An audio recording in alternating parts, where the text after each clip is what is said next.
Let's kick it old school! Yeah! Old school essentials.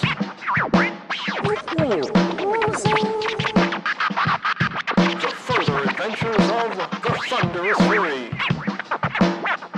It is Old School Essentials, the further adventures of the Thunderous Fury, session 72. And there is no need for a recap because that would be going ahead in time.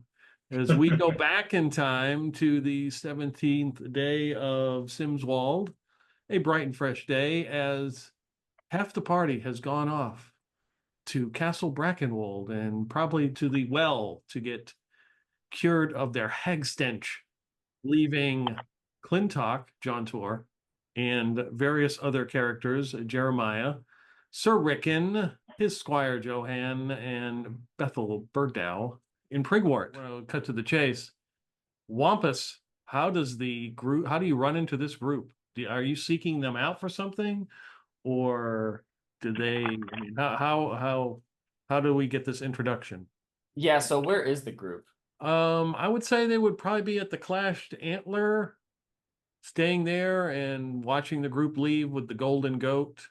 Is the Clash Antler that's an inn? Sorry, it's been a minute. Yeah. Oh no, that's fine. It's an inn and it's got rooms to stay in, like cabins. So you got the group is like staying in a cabin. Wampus walks quickly into the tavern. Like he's walking fast, like he's walking very quickly, like he's with purpose.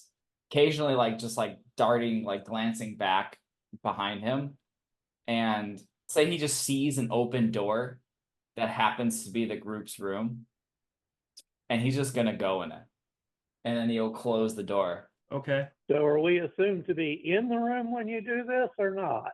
Yeah, I would say you guys have, said goodbyes to your group and you all went back to your little cabin and probably left the door slightly open, and Wampus just comes walking in and closes the door like he belongs there. He closes the door, and you see him he just kind of breathes a sigh of relief, and then he realizes that the room is occupied. Wampus Slee at your service. How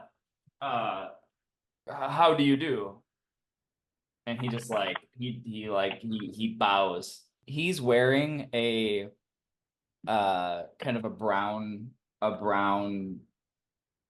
tunic, like a cloth tunic, with, I didn't really put a whole lot of thought into what he's wearing, but he's wearing like a brown cloth tunic with kind of bright green kind of laces around the chest to kind of tie it together. He's got kind of this kind of silver hair with bright yellow streaks that go through it, and he's got a youngish look. Like he looks like he's maybe in his early 20s. Okay. Wampus Slee at your service. I can make meals, I can make fun, I can tell jokes. Tell me a joke. What's the best way to cook a goblin? I don't know. What is it? You don't, because they taste terrible. You're not very funny. Well, Did you order somebody not very funny? I know how this goes, by the way, coming from an even younger kid than you. He's elvish, but looks even younger. It's like, who are you running away from? Because the only people who come up to us and try to bust in are running away from people. Well, then there's the ones trying to kill us. But since you're not trying to kill us, it means you're running away from somebody. well, How often is somebody trying to kill us? That's from Jeremiah. Jeremiah's new to the group too, so this is kind of surprising to him as well. Oh, well, you were one of them at one time, so I don't know. I don't keep cow. Oh, I'm sorry, I was interrupting you. But so who are you running away from, Wampus? I wouldn't call it running away. I'm more so just giving them time to cool down. You wouldn't have been employed by one of the brew houses, perchance, would you have?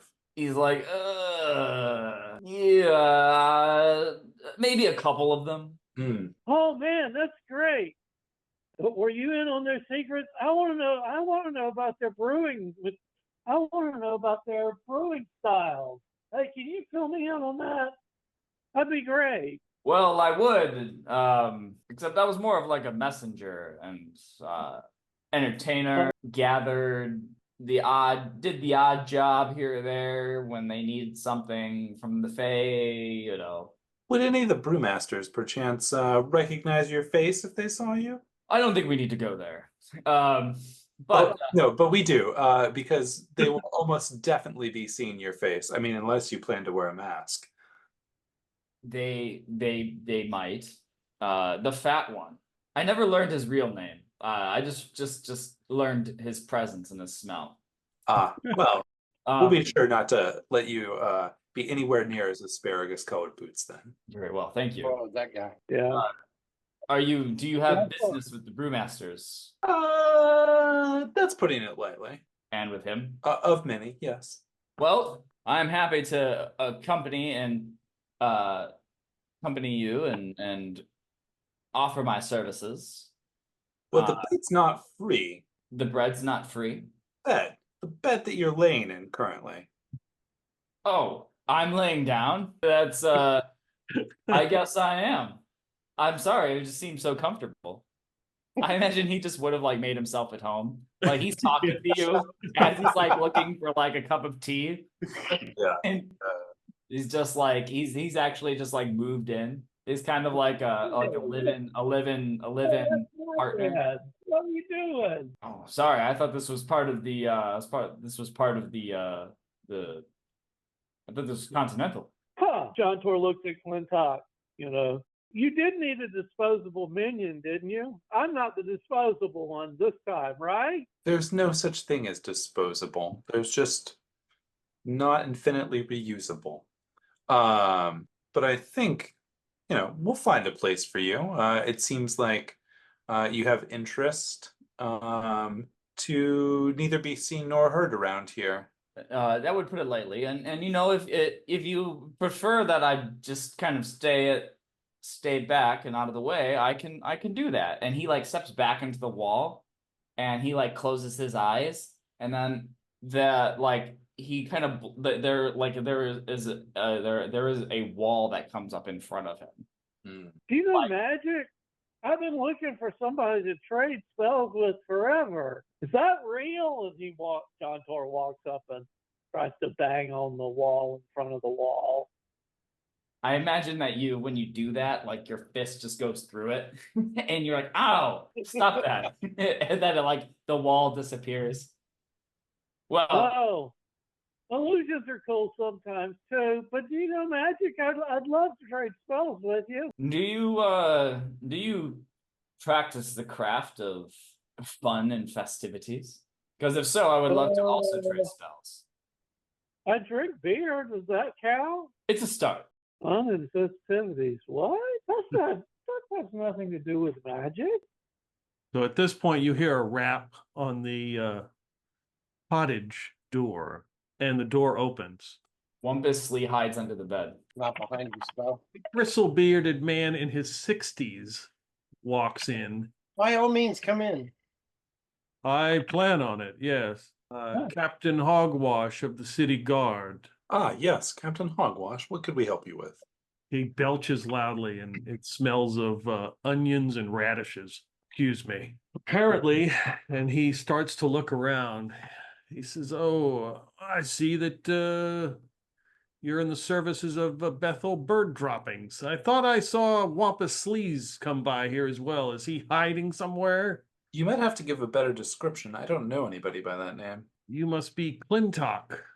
Heard much about your name around town." Yes, Lord Clintok. Sure, Lord. Yeah, something like that. What could we do for you, sir? Well, apparently I was roused from my rest, my slumber, to investigate a particular break-in at a certain tailor's. Do go on. Now, there are eyewitnesses' accounts of a pig-snouted individual as he looks around the room a couple times, doesn't stop on anybody. That was seemed to be accompanied by someone in a fashionable beret. Of course, they made their way to the Reverend Mother, who did confirm that a person did show up there in what she called swine flu. But she did not say who it was, and she gave strict confidence that she would not reveal that. Mm-hmm. So I'm wondering if you could help me find this individual. Yes, I could help you find this individual. It'll come at a fee, though. My work is paid. I don't really volunteer. The City Watch does not pay people for information. Ah, unfortunate, but go on. So you do have the information, you just don't wish to tell. No, I can help you find the information. Well, I'll lean over to John Tor and whisper in his ear. Sounds like this little piggy needs to clean his ears out. You know, people call me stupid, and John Tor does not lower his voice, by the way. Look at him. People call me stupid, but even I know that's not smart what you just said. maybe if this supposed Lord Clintok doesn't have any information, maybe somebody else in this room does. Have you talked to the lady yet? The Lady Harrimore? No, not Lady Harrimore. Have you spoken with Lady Madrid yet? I hear she knows everything around here. Oh, not at this current time. I was going to wait till closer to lunch. Oh, well, that makes sense. Well, I do know that the tailor doesn't have many friends around here, so I could imagine anyone could have broken in there. But I'm happy to launch an investigation on your behalf. No, I think I can handle it, my own investigation. Do Well- any of you have any information, or does this Lord Clintok speak for all of you? New to town, I don't know anything. I'm following him internally. Yeah, he bought me nice clothes and lots of beer. I know nothing of that. I have turned a new leaf, but even before I did, never heard anything about it. Well, it is most unfortunate that I cannot get any information. I will resume my search. The swine flu sounds like a horrible disease. Is it the doing of the tailor? Did he curse some individual? No, that's just his particular, shall we say, wards against those who wish to steal from him due to his affiliation with the Shadow House. Oh, the Shadow House. That sounds rather unseemly. It does. It's at Castle Brackenwold. I don't particularly deal with it. And is that those kinds of curses within the bounds of the law around here, or? Sure they are. Oh, well, Anything to catch a thief. fair enough. Anyway, See, I disagree. if I find said individual or hear of any information, I'll be sure to let you know, good sir. I'm sure you will. Was that sarcasm? Absolutely. You do not have to hold your tongue. You can speak the words that you wish to speak. Well, I just know that there are certain things that have happened in town, and there's been some commotion, and things are being turned around, and you and your entourage have arrived, and it's not a coincidence. Are you suggesting that I am the beret individual in this story?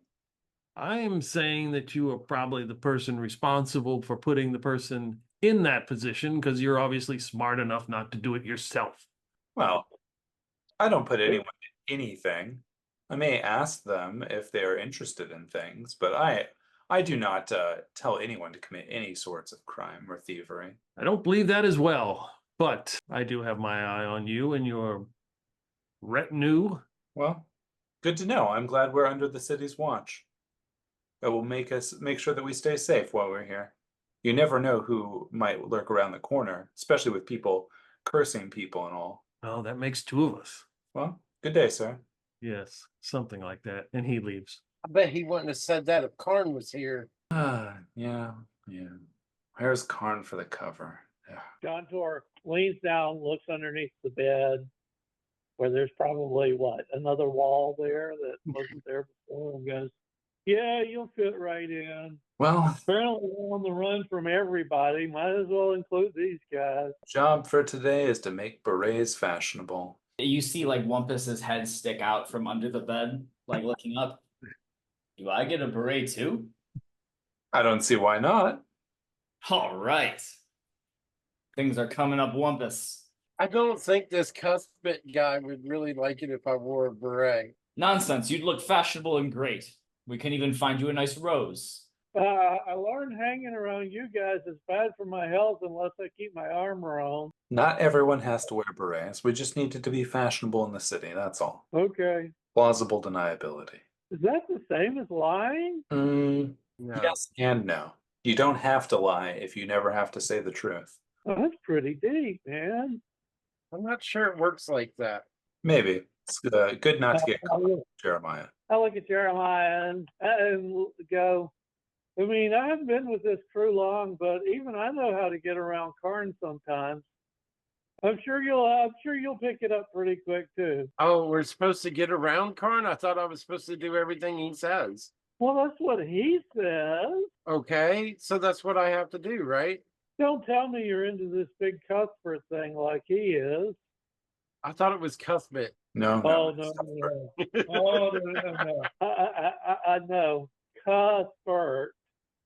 Cuthbert, okay. Thanks for setting me straight on that. I mean, it seems to work pretty good for him. You would be learning Psalms 876 through 10,241 if you said that wrong, man.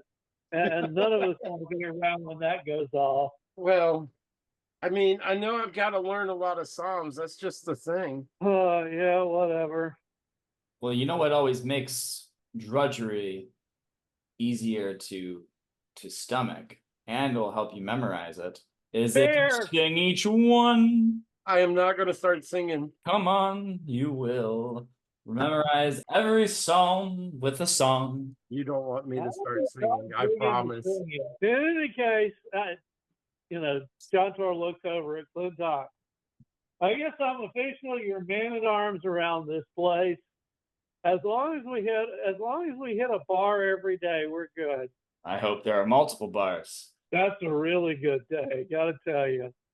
I mean, in a town full of brew houses and plenty of business with them all, I'm sure we'll hit plenty of bars. Karn says I'm not supposed to drink when we go to the bars. You don't have to drink. You can be the designated walker. I'm supposed to only have water. Holy water? Just water. Strange.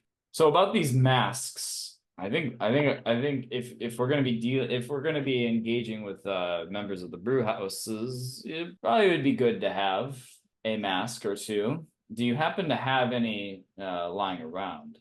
Afraid not, but I suspect we can find somebody in this town that can make you one. Just not the tailor, right? Well, he makes other things. He'll be making plenty of berets today. Well, that's something to keep in mind if we visit Oberon or Ignatius. Good to know. Good to know. So outside of your cottage, you hear some commotion, like somebody is knocking on doors and yelling. You hear Clintok, Lord Clintok. You hear knock, knock. Not here, buddy. What are you doing? I'm sure he's around here somewhere. And it sounds like Persimmon Ogsbody. Might want to hide back under the bed there, Wampus. He hides back under the bed. That illusion is so cool. You gotta try to teach me that. I actually don't know how many times mechanically can I cast a spell? I think pretty much once, and I think you're done. Like permanently or just like per day? Per day. Okay, yeah. So yeah, blew that one right away. As soon as you did that, I was like, well, I hope they're not doing anything that requires an illusion today, because you're done. Well, I will go and open the door and like lean out and look for. You see, yeah, and his asparagus green boots that look like very clean, and his pink mink coat with those chains. Oh yeah. Wiping his bald head with a handkerchief, looking around. Clintok, Lord Clintok. Yes, over here. Oh. And he out of breath. Oh, sorry. You said something about the class, gentle. I apologize. I You could think I always, roused half the cottages, but with no one at the front desk. no, that's all the way across there. That's a longer walk. I mean, I could just knock on all the doors. Ah, yes, good point, good point. Oh, and he unfolds like a letter that's all sweaty. He says, "You wouldn't believe, but House Halthwidden has invited me to some party tomorrow evening." And he starts looking at the letter. It seems I've had a fortuitous windfall this year. Apparently, the numbers looked pretty good, but didn't think they were that good. And it says right here, she wants my input on a recent concoction she's working on. And why is this unexpected? Great brewmaster. Wait, and also this decadent cake that will be served. But yes, she's going to have a feast and invite me. This is well, I didn't think that she took notice of what I had done or anything. In fact, I thought we were sort of rivals. But is this your doing? I mean, have you greased the wheels or? I've had no hands in this. I'm currently working on your investigation. You know. Oh, how is that going? Yeah, have you located the item? I have not located the item yet, but I think that we have found the person in possession of it. Oh, We're arranging a meeting soon. So. a meeting would be, yes, I need to have that back. It's just so important. Tell me more. What is? When is this? You said is this tomorrow? It's tomorrow evening. Tomorrow. And are you prepared? Yes, I have. Prepared as yes, I'm always prepared. But, I mean, my boots, were cleaned, and my coats are clean. I mean, so have you updated the notes in your recipe book? Surely she'll want to see and hear. I assume this will be part of the conversation. No. The book, the notes, the it's missing. That's the thing that got taken, along with the piece to the yeah. Oh, sorry, it quickly escaped me. I apologize. That is unfortunate, but I'm sure you have everything memorized. Yeah, well, I mean, the recipes are here, but that was the logbook that I took feverish notes in, and the concoction that was taken. Luckily, the Earl of Yellow was kind enough to provide me with more. Oh, we did see you there. Well, yes, of course. I mean, yes, you came in ahead of me. You were all there. And what gift did he give to you? I mean, he gave each of us miraculous gifts. Well, it was just items that go into the brewing concoction, of course. Just ingredients? Yes, that's what makes them so delicious. You can't. Wow! That's What so cool. He looks behind. He's like, "Oh, those damn elves and can hear anything." We should speak quieter. Oh yeah, don't mind him. Your retinue should obviously keep things in confidence. Yes. They've been sealed to keep everything quiet. No, I trust you, Lord Clintok. Yes, if you could get those things back, but I'm not.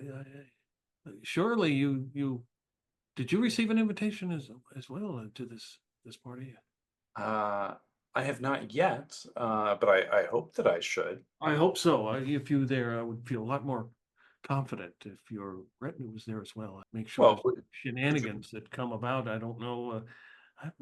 Daphne's been, I don't know how trustworthy she is. It makes me a little bit uncomfortable when I'm around her.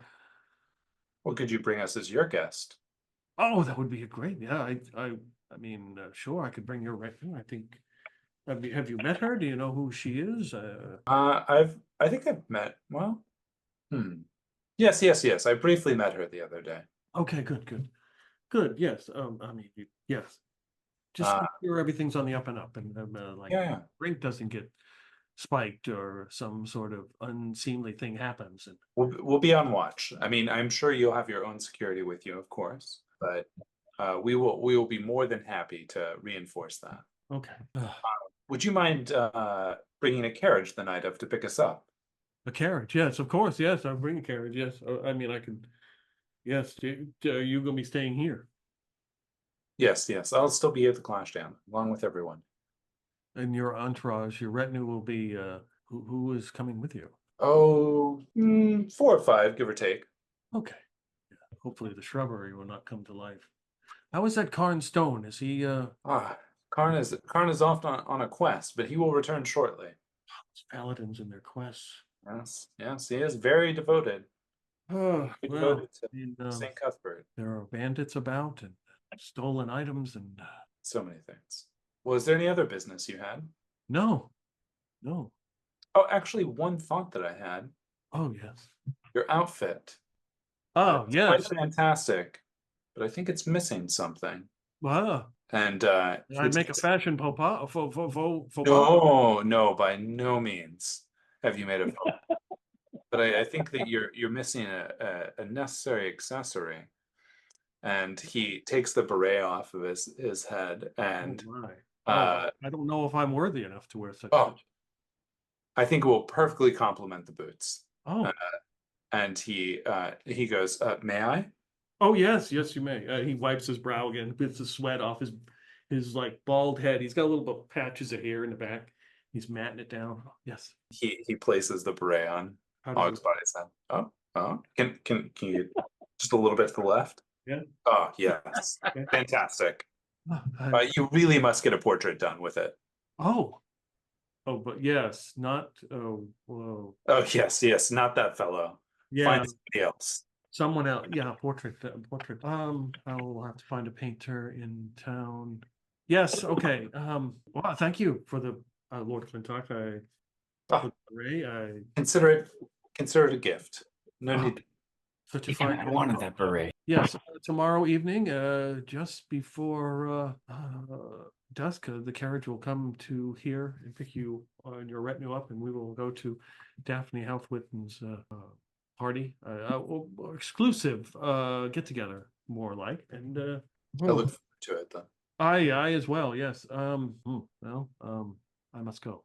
Thank you again. And he walks quickly back towards the road and hopefully to where he lives. Maybe he might stop somewhere and get a drink. Who knows? You never know. As you're walking, he stops at like a random person, and you can see him pointing to the hat, like, and they're all nodding. He's like, like, hey, does this look okay? How do I look? And yeah, Contour waits until Ogsbody is well out of the way, and then looks at Clintok and goes, "You work fast. I'm impressed." Again, just a little bit of preparation with a lot of bit of improvisation, and you'll get your way most of the time. So that was the Sapphire Velvet Beret. Yes. See, brewing's the other way around. It's mostly preparation, and every time I've improv, it's turned out terrible. Maybe that's what I'm missing. All right. So, is there anything you wish to do the rest of the day? Find as many different beers, but he has promised Lord Clintok to act as a retainer, so he'll follow Clintok around. But, he'll follow Clintok around and occasionally bug him about, hey, can we go there and see what they have? I don't see why not. Jeremiah's following along everywhere. Okay. I may need to find some different clothes. Maybe, a change of hair and some perfume. A beret. I thought I was already getting one.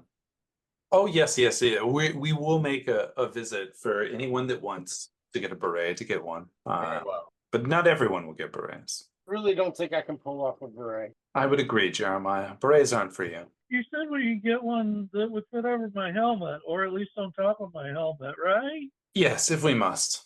You can always wear it underneath your helmet. You would get crushed. Well, maybe the helmet isn't so important then, is it? Oh no, I've been around you guys too much. You get to too many fights. Definitely wearing the helmet. Well, I won't tell you what to wear. But anyways, yes, we can go check out, we can find some libations, but we will also make a visit to the tailor. And by make a visit to the tailor, I think we'll stop at the Wrinkled Medlar to attempt to visit the tailor and then also to intercept Madrid and our captain of the guard there, or I guess the guy that runs the prison, not the captain of the guard. But yes, those are the things that I have planned for the day. Okay. All right. So you're gonna go over to I just remember he's often at the Wrinkled Medlar drinking. Well, yeah, that's where either he's in there doing something. Or yeah, I don't know necessarily drinking. Right, yeah, but yeah, you're right. The Wrinkled Medlar, yeah. So you have to go past his place, and Earl's Court is near the Wrinkled Medlar, and Earl's Court has the fountain where you stashed the piece of evidence, I believe, was like a Yes. measuring tape. You collected the other piece of the drawing, but there's a piece of evidence that has been stashed. Yes. One of the like Oh yeah. concrete benches, Uh-huh. and you go to the so you can go to Earl's Court where they have some music being played. They have some music performances today, and there's some people serving giving out free samples. But if you want to go to the Wrinkled Medlar, you can't first. And you're I mean, I think we've got a while. It's still morning now, right?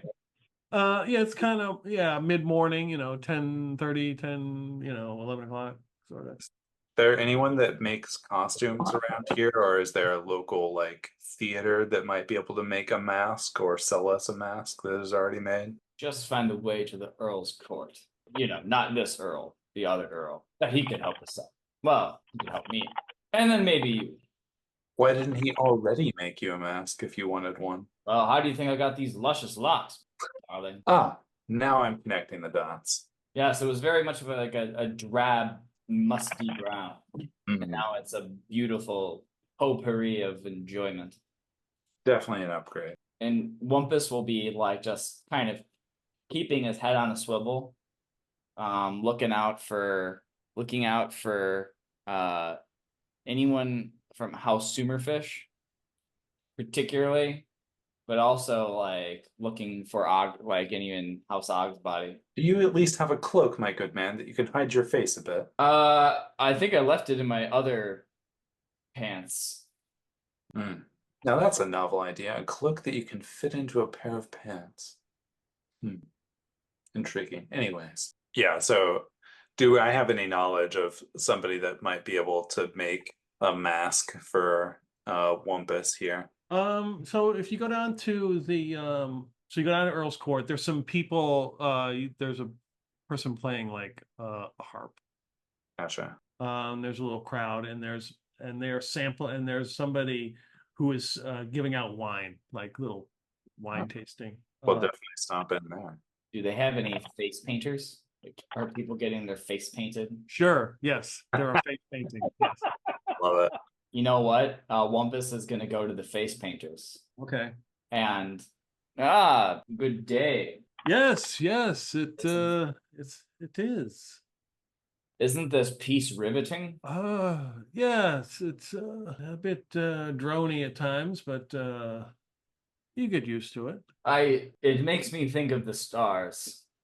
And when I saw you and your slightly shaking hand painting the last person's face, I thought this is a man who can paint the heavens. So I wish for you to do your interpretation of the heavens on my face. That's a tall order. Take your time. I will. But and then Wampus will turn. He's like, "This might be good enough." He starts to get some paints out and kind of doing this number, and he's looking, and he kind of he has like a little delicate lamb brush that he kind of brushes your face off a little bit. He takes out a piece of tweezers and like trims a couple eyebrow hair. I want those back when you're done with them. Oh, I'm done. Here you go. He takes them and puts them in his pocket. Body parts can be used to track you through a seeking spell. I knew you were a maid. Can we trade spells? Once we are done, I'm getting the heavens plastered upon my visage to inspire those around me. And he holds his hands out and lets his hair fall back. Okay. Yeah. So there's a lot of pressure on this face painter. So roll me a D4. Let's see. That's a 3. 3 hours later. It's an arduous process. There's a few pee breaks in there as well. Clintok will definitely find out if the Earl Sport serves beer because 3 hours. You can't make me go 3 hours without beer. That's just mean. Everyone is sampling Buxton Fizz, a clear sparkling wine that tastes of bitter herbs. It brings on dream-like visions. Also, the painter is drinking that. He seems to have a very large glass of that, and he is drinking that the whole time that he is painting. I guess wine is okay. Which is what house is Buxton Fizz brewed at? It's a very good question. I have somewhere in my notes the list of all the houses and what they do. It's probably, if it's light, well, that's light fizzy beers. It might be Cobsworth, or it could be Oberon. Okay. After about 3 hours, you have a face paint that looks like the stars in the heavens, however you wish to interpret that. Yeah, I imagine like shooting stars, like like you're a member, you're a member of Kiss. yeah, perfect. I love it. Yeah, we'll do like a Kiss-like appearance, but like instead of black and white, it's like purple and yellow. And there's lots of stars, and yeah, stars and maybe a couple planets. Wow, man, that's such a great idea. Nobody's gonna recognize you now. That's the hope. Yeah. I would try not to commit any crimes while wearing that, though. I've never committed a crime in the day of my life. Good to hear. Good to hear. Is that why the city watch is looking for you so hard? Not the city watch. I thought that was the city watch. No. Well, they're just on the payroll of other people. They don't really care about the citizens. They just care about the brew houses. No, they're working for somebody else. So who are they working for? What did you do? Could be Ignatius of Sumerfish. Could be Ogsbody.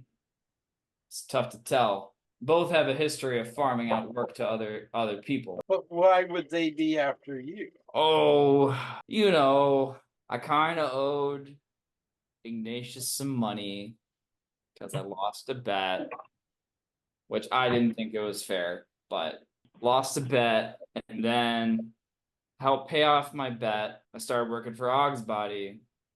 Turns out they have a feud, and he did not like that when he found out.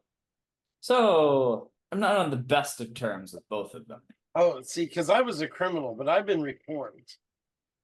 I can see that. Oh, yes, indeed. I have. But, I mean, you just gave me some of the vibes of my old friends. Well, and your new friends. Well, certainly they're not.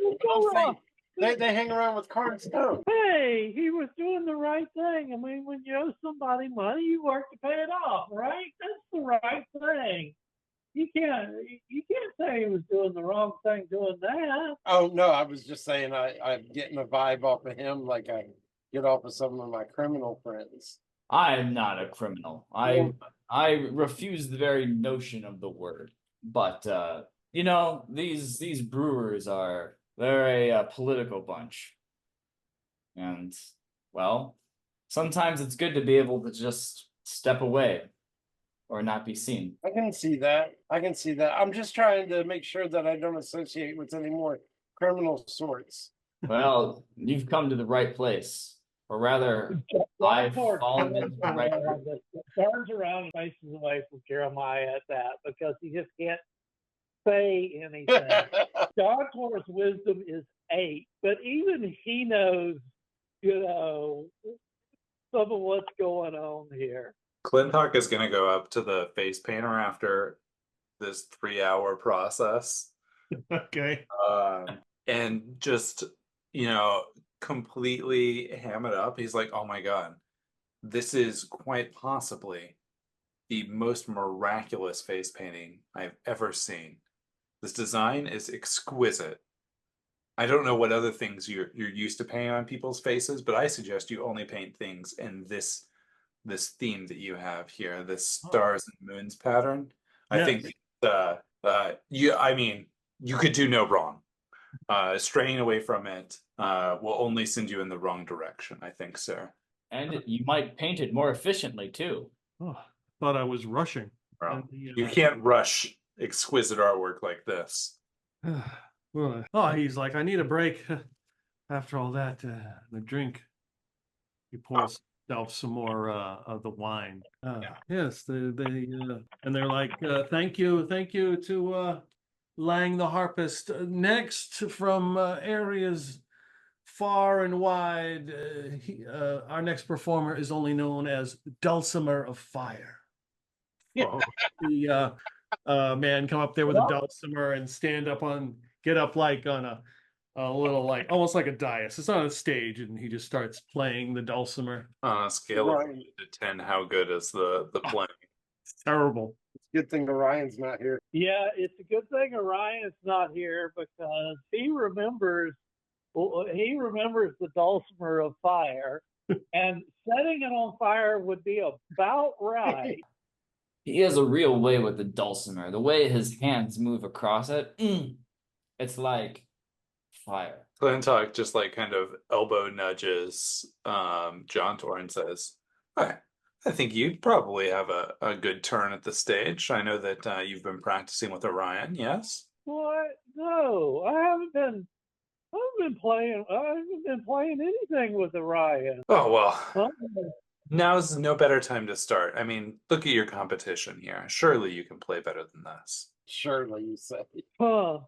Yeah, I guess I can. But So can he'll wander over to the dulcimer of fire, and no, man, that's no good. Here, let me show you how to do it. And he will reach over for the dulcimer, and unless the guy clamps down, he's gonna take it out of his hand.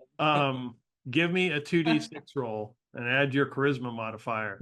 Just imagining John Tor like drunk. No. Let me show you how to play this dulcimer. 6 and a 1, completely average. 7. He definitely does not like that, and resists your attempts to grab his dulcimer as he's like moving it away from you as you're trying to grab it. Oh, okay. imagine that? I mean, and if you can't get the melody right, at least think about something people are more interested in. And John Tor will sort of put a hand on his chest and raise his arm. And, fear, beautiful fear, God's gift to all we hold dear. Fear, beautiful fear. Why are we drinking wine again? He's like, fine. He's playing, he stops, he's like, I don't think any of you appreciate this. Fine, you won't hear my song as Clinkville burns. And he storms off the dais.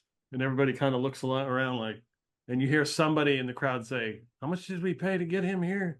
Too much. And then you hear somebody else say, what's Clinkville? I never heard of that place. Some backwater swamp, I assume. John Tor looks around, realizes that either he has no attention or people look at him like, what the fuck? And he looks over at Clintok. I told you I'm really not that musical. But you're right. Fine job. I thought you sounded better than the dulcimer of fire. More like the dulcimer of ire. Everybody's angry now. Oh, that's a good one. We need to get a real performer up here. Maybe you could teach your paladin friend to inherit some of your jokes. You're much funnier than he is. They're not training me to be funny. No, unfortunately. It really helps you convert people much easier. I think that he says that we're supposed to convert them by knocking them over the head when they do things wrong. That sounds right. That sounds like Karn, all right. Something about you can make a round peg fit into a square hole with a large enough hammer. So you see that the crowd is kind of irritated, annoyed that the performer was, not very good and stormed off, and the people are kind of. And then you see like from behind one of the curtains of like a little, like a tent, they roll out a big barrel of ale. Oh. Barrel blaster for everybody. And they start they tap this huge keg and they start handing out drinks. Ale! Oh, so cool. Who's the house? What's the brew? Never mind. I'm an expert. I can tell you exactly what's in this. Wedge his way into the first of the line and, do the, swish around the mouth and then, proclaim something completely wrong. Like, obviously a, winter wheat with bitter, with extra bitter hops brewed in the back of the brewery in something that previously did a heavier roast. Isn't that right? Wow, he really knows his beer. I didn't understand half of that, but it sounded convincing. Beer's supposed to be connected to all the sins, just like wine and any of the other spirits. Yeah, one of the patrons looks at you and says, "How come you're not drinking then?" Well, because I have turned over a new leaf and I've devoted my life to Cuthbert. And what does he say about beer? That it's a sin. I seem to recall him saying something about it being a breakfast of champions. You are a champion, aren't you? I'm no champion, not yet. But you have the heart of next one. week. I'll be a champion next Thursday. All right. Anything you want to do here other than hang out with the crowd and for the rest of the day? No, not for this moment. I don't have anything. Got your face painted. Now you can't wash your face. Yep. Can't touch my face. Yep. Can't wash it. It's like just gets slightly itchier throughout the day. The sweat causes the paint to run down to your eyes, makes you cry. All right. To the Wrinkled Medlar. So outside the Wrinkled Medlar is the doorman, who obviously knows you, Clintok. He takes a pause. Lord Clintok, missing your beret. Oh, I just figured that I would start spreading the wealth. I heard that other people were wearing berets now, and I am not what I would call a fashion follower, so I'm trying something new. I'm going beretless. Yes. But I hear they're catching on in town. But I mean, who's to say?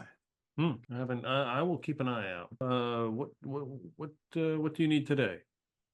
Oh, I was actually looking to talk to the tailor because I was going to give him a tip on this beret situation. I figure he's the only tailor in town, and what a better way to make money is get out in front of a fashion trend. Yes, he is sort of in a bit of a twit today. Really? What happened? Rumor has it is that something was stolen from his office, from his shop. He is a little bit irritated that no one has been caught. Though I think the captain, the guard himself, is on patrol looking for it. Wow, it's pretty. Must be serious then. Yes, because everything is sort of in perfect order. I think he's kind of particular about how things are arranged in his shop. The fact that things have been handled, I heard he's not dealing with that quite well. But I know he is also rather irritated with the lady of the church. Oh, Wayland. What does she have to do with all this? Well, the Reverend Mother. The word is that there are certain wards that he has put on to prevent thieves. And apparently this thief showed up to the church to be cured, and Reverend Mother has been tight-lipped about any information regarding that. Oh. You know what they say, snitches get stitches. They do say that, Jeremiah. That's not that's a little bit unbecoming for an apprentice paladin, though, isn't it? Oh, maybe it is, but I mean, she's probably still wanting to look out for her own welfare. Yes. She may be afraid. Reverend Mother? No, absolutely not. She's not afraid of anyone. She's protecting the church, I imagine, then. I bet she just has a higher calling. She believes in something far greater than our corporeal forms.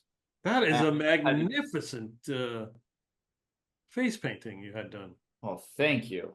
Gaze upon my face, and thou shalt see the heavens. Wow. Oh, man, that's good deed. Where did you have it done? I had it done right before the Dulcimer fire got stormed off the stage. Oh, that's right. I heard there was some kind of artist, performer from out of town coming.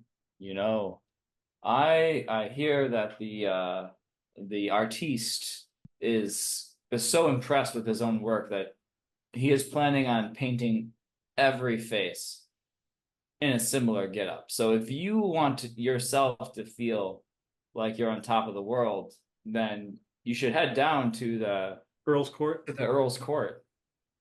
It'll be a heavenly transformation. Exactly. I will pass on this information about the beret, Lord Clintok, and may have to go down to Earl's Court and gaze upon this artist who is transforming faces into subjects of art.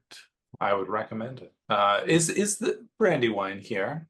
I know this is this place that he likes to normally hang out, or is he retreated since the whole business of I am Robert? not. Well, I'm not allowed to say if he is in Oh, okay, Lord fair enough. Clintok, but let's just say that he does have an exclusive room that he can retreat to. Ah, I see. I see. Might I have you pass along a note for me? Yes. Just let him know that I'm looking for some more tailoring and a business opportunity.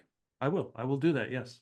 And is the Lady Madrid around? Madrid. Of course, she is in her office. Might I also have a chat with her? I don't see why not. It's approximately lunchtime or a little bit later? Yeah, it's lunchtime. Yeah. The doorman kind of gives you that, that look like, okay, I'll let you in. Hush, hush. Clintok does give a gold piece. Okay. Takes a long look at Wampus's impressive face painting. Nods like, yeah. So you go into the Wrinkled Medlar, the three-wing building, wood beam painted in murals of the town market.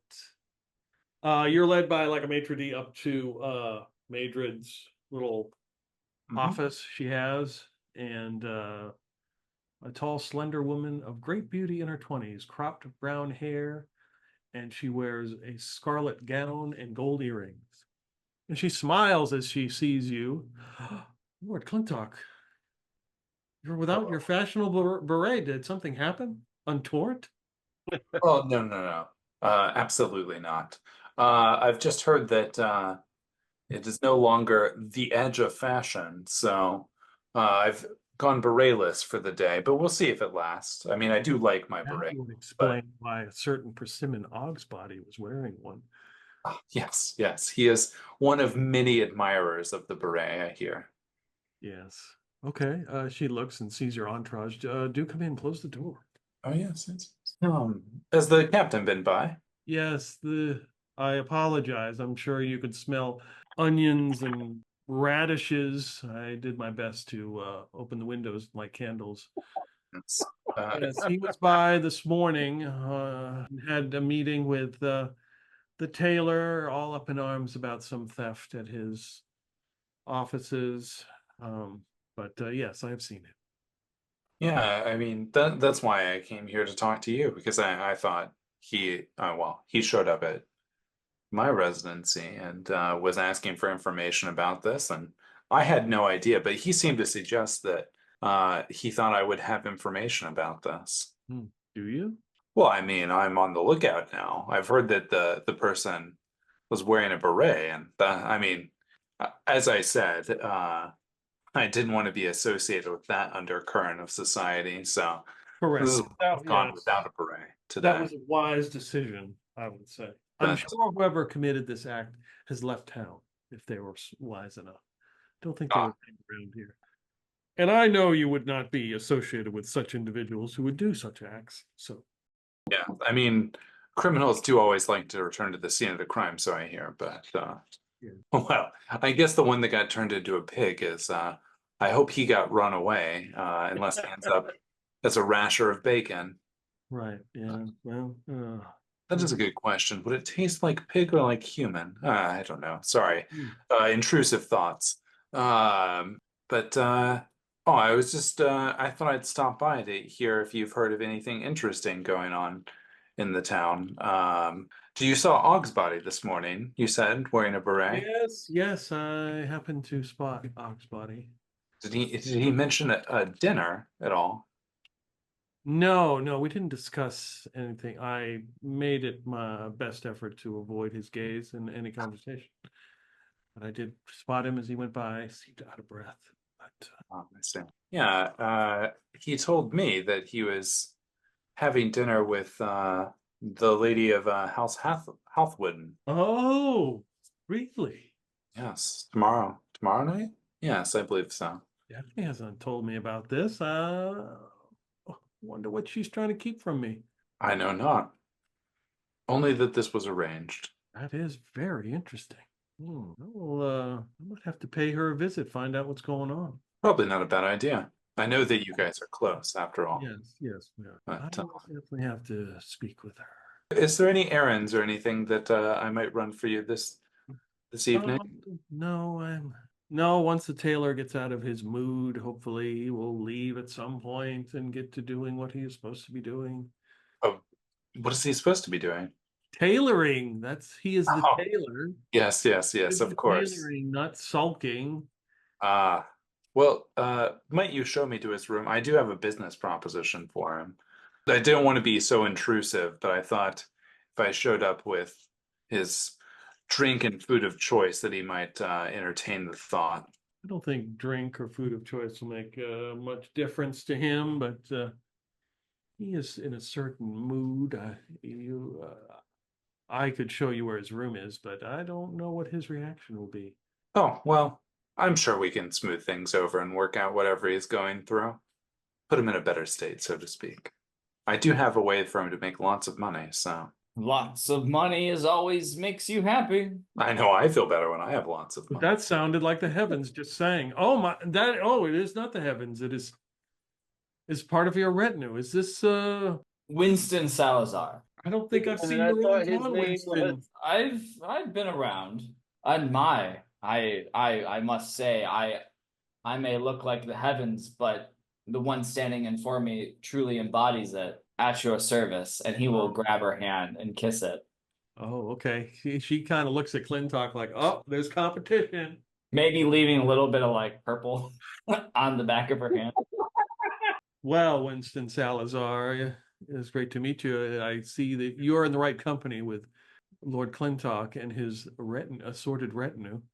I was most fortunate to come upon them in a time when was the most mutually beneficial for us all. Very fortuitous. Some of my retinue had to go out on a quest. You may have heard that Karn traveled south and west. No? Oh, I did hear that the paladin has left it. Is left some in the town concerned. Oh, I'm sure he'll be back soon. For our safety. He was a stalwart fighter, and he worshipped some Saint Albert or something. I don't know what it is. But he left me behind to help. Oh, are you in his stead? Are you I stand smallly inside his shoes in his absence. Wow. They're very big shoes, and mine are so small. It's okay. I don't know. You look like a size 10. Size 8, actually. It's the armor. Well, we do need those to defend Prigwort in case something happens. But anyway, I also know that Ogsbody is very, very concerned that the item that was stolen has left Prigwort, or he is fearful he'll never see it again. Oh, I wouldn't be so worried about that. I'm sure it will turn up. Ogsbody has a tendency to overreact. I mean, in what little time I've known him. He seems the anxious of fellows. I know that if there is another party that is supposed to happen on the 20th, the Cobsworth is supposed to have a party celebrating the vernal equinox, and of course one of the saints as well. Oh, I had not heard of this party. Oh yes, They are working feverishly to make sure that security is ramped up to prevent any sort of incident that happened at Ogsbody's not to repeat itself.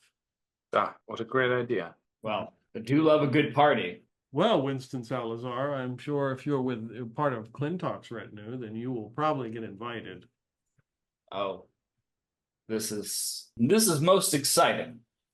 I'll have to get the finest duds. Yes. What? Perhaps from the table. Well, I don't want to keep you, lady. I know that you're very Yes. busy running this place. Yes. So, would you mind showing me to Brandywine's personal room? I will point you in the direction. Much appreciated. Yeah, she kind of opens the door and points to like where the stairs go down, and there's like a door. It looks like a private room, and she just points to that room. And you walk on the like wooden floors and go down the stairs.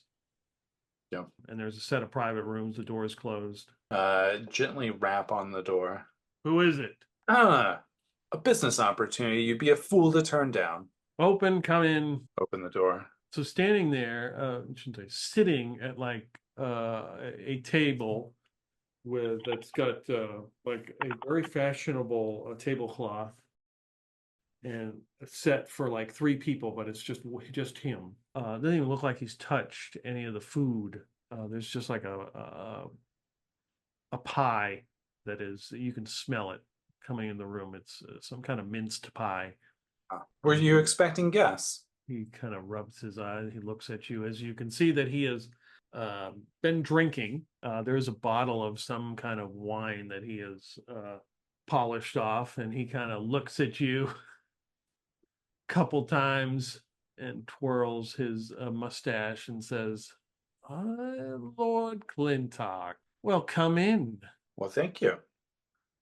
Sits down across the table from him. Says, I have a business proposition.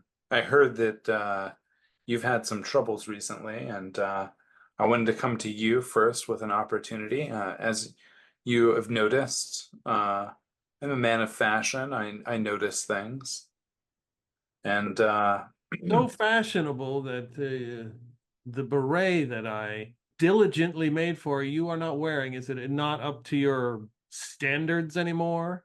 No, not at all. Not at all. It is most beautifully crafted. Right. So beautifully crafted. So you give it to the vagabond Ogsbody to parade around in his sweaty bald head. The man merely needed confidence. I'm sure that you're well aware of the fact that clothes maketh the man. Yes, I maketh the clothes, and Yes. I determine who maketh the man. Well, I have got an opportunity for you. I hear that while Ogsbody may be not the most fashionable, that some other people I've heard interest in the beret since wearing it. And I thought I would come to you to help you fill an order and to make a couple of them for myself and for the rest of my retinue. And I thought I would come see you to get started immediately. So you want me to make a bunch of berets for your entourage? Well, not just for my entourage, but I figure the rest of the town. I've heard from other people so many good comments about said beret. I was very jealous of Clintok's beret. There you go, first-hand account. So you want me to make something that I took exquisite time making and make more of them so it will devalue them to they're just like a common throwaway item. No. Tiers of product, good sir. You have the entry-level tier that you put out there for the riffraff to think that they've become a part of upstart society. Then you have the middle tier, which no one is actually meant to buy. It's there to create an anchor point to be like, oh, I could buy this reasonably priced beret. And then you have just slightly out of reach, a stretch for the common man, the expensive beret. And this isn't actually your most expensive or well-crafted beret. You have actual higher quality ones that you give only to people that you care about. But the other one, that's the one that makes you money. People will spend their week's worth of paychecks to look as good as, say, somebody like me. to have the idea in their head that maybe one day they too could be a lord. Well, So is an no, interesting it will proposition. not devalue your berets. Sure that I have some fabrics that I could cast away that could easily be made. Some substandard scraps. And not a long-term investment, but I thought I would give some gold as part of the initial investment. You could use the scrap that you said that you have, but that I could take a small cut, but off for my services as a salesman or a brand manager of sorts. Okay.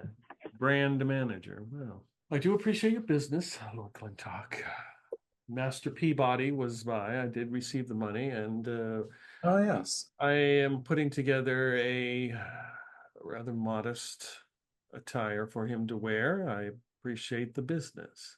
I would also like, well, this sounds like a very interesting business proposition. What I need on your end is information, perhaps, of the Go. person or persons who broke into my tailor shop and stole a piece of measuring tape.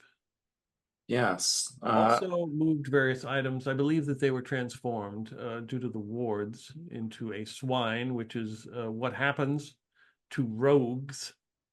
Not like I don't warn them. Obviously, somebody who didn't listen. Yeah, I saw the signage myself. The Reverend Mother, of course, will not reveal the name.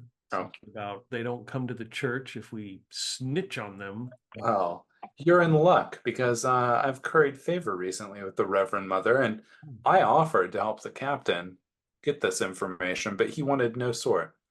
But for you, I am happy to figure out who exactly was the perpetrator. Well, I didn't take you. I did.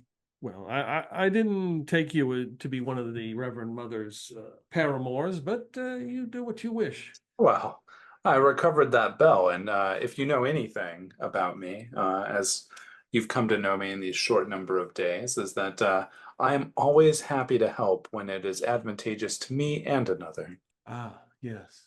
I also heard there were accounts of a man with a beret escorting this pig Yes. down the road. Now, This is also why I have not worn the beret today. I didn't want to be associated with that person.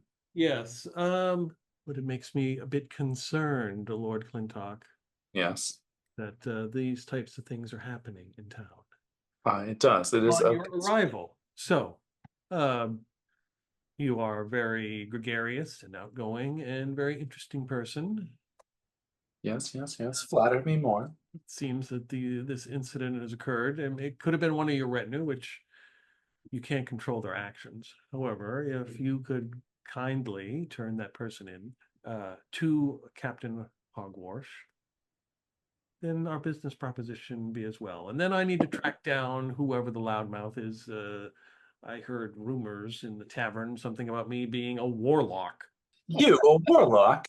You don't Yes. even have time to do such a thing. Ugh. People don't understand how long it takes to craft a good article of clothing, do they? No. So, Yes. Yes, I will get to the bottom of this, and I will make sure that they are turned into the captain. Could I furnish you some gold now, and we get started on our business proposition? yes, well, I mean, I'm not against getting gold in advance. Yes, I can take some. Sure. Maybe 20 gold are good enough to get started. Yes, you can make it 18 Oh, and take that beret off Ogsbody's head. oh, yes. I will make sure it gets reappropriated to somebody else's head. Don't you worry. He really doesn't like it being there. Do you know where he got those boots from? Surely it wasn't you. No, I made him some clothes at one point, out of foolishness. But the boots, I'm unsure where he got. I did make him a set of boots, but not those asparagus green things. Yes. Well, I hope that the new business has put you in a better mood. I'm very sorry for the unfortunate break-in, but I will get to the bottom of this. Don't you worry. Yes, once I get up the energy and the mental fortitude, I will go in and bear the thought of putting everything back in its rightful place, so I may begin work again. And at that, he pours the last of whatever wine he is drinking into his glass, stirs it around, begins to drink. All right. Give a deep bow and then leave the room. Okay. He just sees, he notices Wampus and just kind of shakes his head and takes another drink. I love it. All right, so where you headed? You wanted to get drunk, did you not, John Tor? Uh-oh. No, no, no. You don't appreciate beer when you're drunk. Pleasantly buzzed. I want a variety of beers. Oh, I'm very sorry. Yes, yes, yes. Shall we attend one of the local breweries? Yes. This is why you are the best lord. You so look after your people. Which brewery? Well, we can steer clear of the ones that you would prefer not to go to. Is there one that you haven't been to yet, John Tor? John Tor would know which one or ones he hasn't been to. Have you been to House Wakelyke's brewery yet? No. What are they known for around here? I don't think I've had any there. Last I knew, they were known for strange and unusual concoctions. Experimental brews, shall we say. Wow. Even worse than the guy putting face stuff in the beer? I mean, well, that's pretty experimental. I'm not sure even I'd try that one. Seems like a good way to get all your people, I mean, completely, well, paid, you know? Yeah. All right, so you're gonna go to Wakelyke? Yeah. Okay. All right. So so you ask around like, hey, where do they serve his brews? And basically they send you to like the center of town where there's like a kiosk. It's got like a curtain, you know, and like you step up to like a kiosk. Sure. Just a wooden, a little wooden building that's got some paint that's painted on it. And there's a bell that no, it wouldn't be a bell. There's a rope. It's a pull rope for service. Got it. Okay. So you pull the rope. Yep. Like 5 minutes later, running down the street comes a younger fella. His hair is all disheveled. Mm-hmm. He's got like black bags under his eyes. And he's all in a huff, and he runs, and you hear the door in the back of he runs down the street, and you can hear him come up behind the kiosk. The door is open, closed, and he pulls the curtain. Yes, welcome to the House Wakelyke beer service, drinks, something. Yes, what do you need? What brews do you have on tap? Oh, you wish to sample a brew. Well, that's what you're here for, yes. So he closes the curtain and he sneaks back there, and you can hear bottles and let's see. So the three of you roll a d20. I mean a d100. D100. 81. 19. And 16. So he pulls the curtain back. He hands you this glass Mm-hmm. that looks like Kelly green in color. It's got some bubbles in it, and you obviously notice there's some like hair at the bottom. Good to know. Glad to see it. He's like, you try this. John Tor, you first. John Tor will hold it up, look at the hair, look at the guy, and do his best raise an eyebrow impression, but since he can't raise an eyebrow, it's both eyebrows. I've heard of hair of the dog, but this isn't it. Fantastic. Does the kid say anything? He says, it's made with coffin nail, star metal, and corpse's hair. Oh, so I've heard like some strange drinks they put like worms in. It's supposed to have hair. Oh, in that case. Yes. They just don't worry. It was the corpses were fresh as far as I know. They weren't. There were no maggots. I'll take a good swig at that point. Hey, he explained it, and You got one brewer around this town. Apparently putting Fey ingredients in drinks, which even Jeremiah says, suddenly I'm not regretting leaving beer behind. It tastes like lemongrass and whiskey. Whoa! And might I ask where the house brewery procures their corpses? That's a secret. I can't tell you that. But I know a person. If you need some, if you're looking for one for whatever reason. Wouldn't be from Brandywine, would it? For who? The tailor. I've heard tell that. The warlock. He leans in. He looks. Anybody looking? The warlock. You talk. Oh, I heard about this. There was some. Wait, that was. He kind of looks at you. You visited this guy, right? Yeah, we visited Wakelyke. Yeah. He's like, I didn't recognize you without the beret. Yes. Yeah. Yes. I've gone for a new look today. But the beret will be back. I hear it's rather fashionable these days. Brandywine himself said that he was going to start making several. He may have already made some. Actually, that may be a way to control people, though. And there might be some kind of mind control with those berets. Oh, there most certainly is. Oh, I thought the heavens were talking to me for a second. They were. But you know what they say, not all mind control is bad control. I, for one, can't wait to get my hands on one of these snazzy berets. Yes. So, does Brandy by all need the corpses? You didn't hear it from me. Just what I heard. He pointed to Jeremiah. I heard it from him then. Blame it on the new. Start a nasty rumor using the name of the new paladin. There's a good one. Actually, I do believe. You know what? Now I remember. I think there was. Who did I hear it from? Somebody went by the name of Bethel, I think. No, that couldn't be it. I don't know. It was just somebody at the Wrinkled Medlar, but you didn't hear it from me. That's good. That's good information, Lord Clintok. I appreciate it. Where's your associate? I don't notice him. Oh, he's the one in the face paint. You didn't. Clearly it'd be hard to notice some kind of some paint. Impressed. Thank you. Wampus Slee, at your service. Is that an affliction? No, this, my friend, is a blessing. Gaze upon the heavens, for they are mirthful and beautiful. When was the last time that you thought of yourself in the context of the greater cosmology? 1 second. He closes the curtain. Well, apparently he thought about it when brewing beer, because he says there's star metal in here. But I'm not tasting a metallic taste. Or the corpse hair, for that matter. You think they used real corpse hair in this stuff? It sounds like it. Dustin, give me 3 D100 rolls. Oh boy. 5, 59, and 45.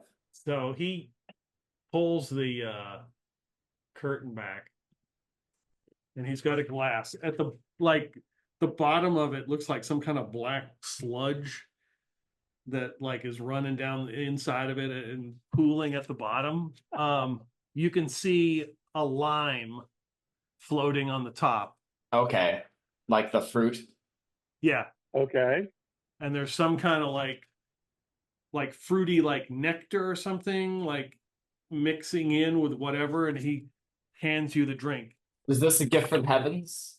Yes, I contemplated it, and this is what I found. He'll sniff it. It smells like wintergreen and cloves. And he gives a very an agreeable nod, and then he will take a sip. Yeah, and that's exactly what it tastes like. Wintergreen and cloves. Well, I say this pairs nicely. I would say so as well. Yes, I'll have to make note of that. The heavens. You've got more talent in your pinky than all the other brewers in this town have in their index finger. Yeah, I don't know how the heck he made all those strange ingredients taste like lemongrass and whiskey, but that's a pretty neat trick. I do what I can. What's keeping you down? Why aren't you the top dog? in this town. I'm not a canine? Why isn't there a line lining outside of your kiosk asking for the kiss of heaven? Because certainly you've mastered it. I think it comes down to promotion and other things like that. I don't have like somebody like yourself. Well, I happen to know a brand manager. I was going to say, Jontor immediately hears promotion, immediately looks over at Clintok and says, "You can get him well known, can't you? You can do amazing things with people's reputation." Well, of course I can. Of course I can. And we've already talked about this. Well, not to this degree, but yeah, I am happy to help any way I can.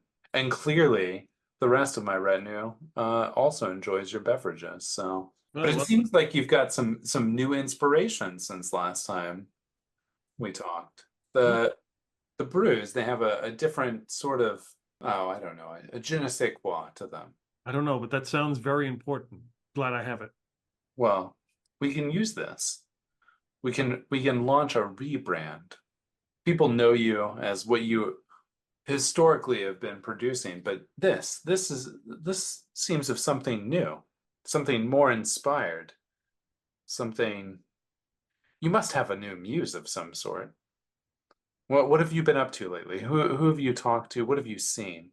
What is something we can draw on to help people imagine and understand where you've gotten this new beauty from?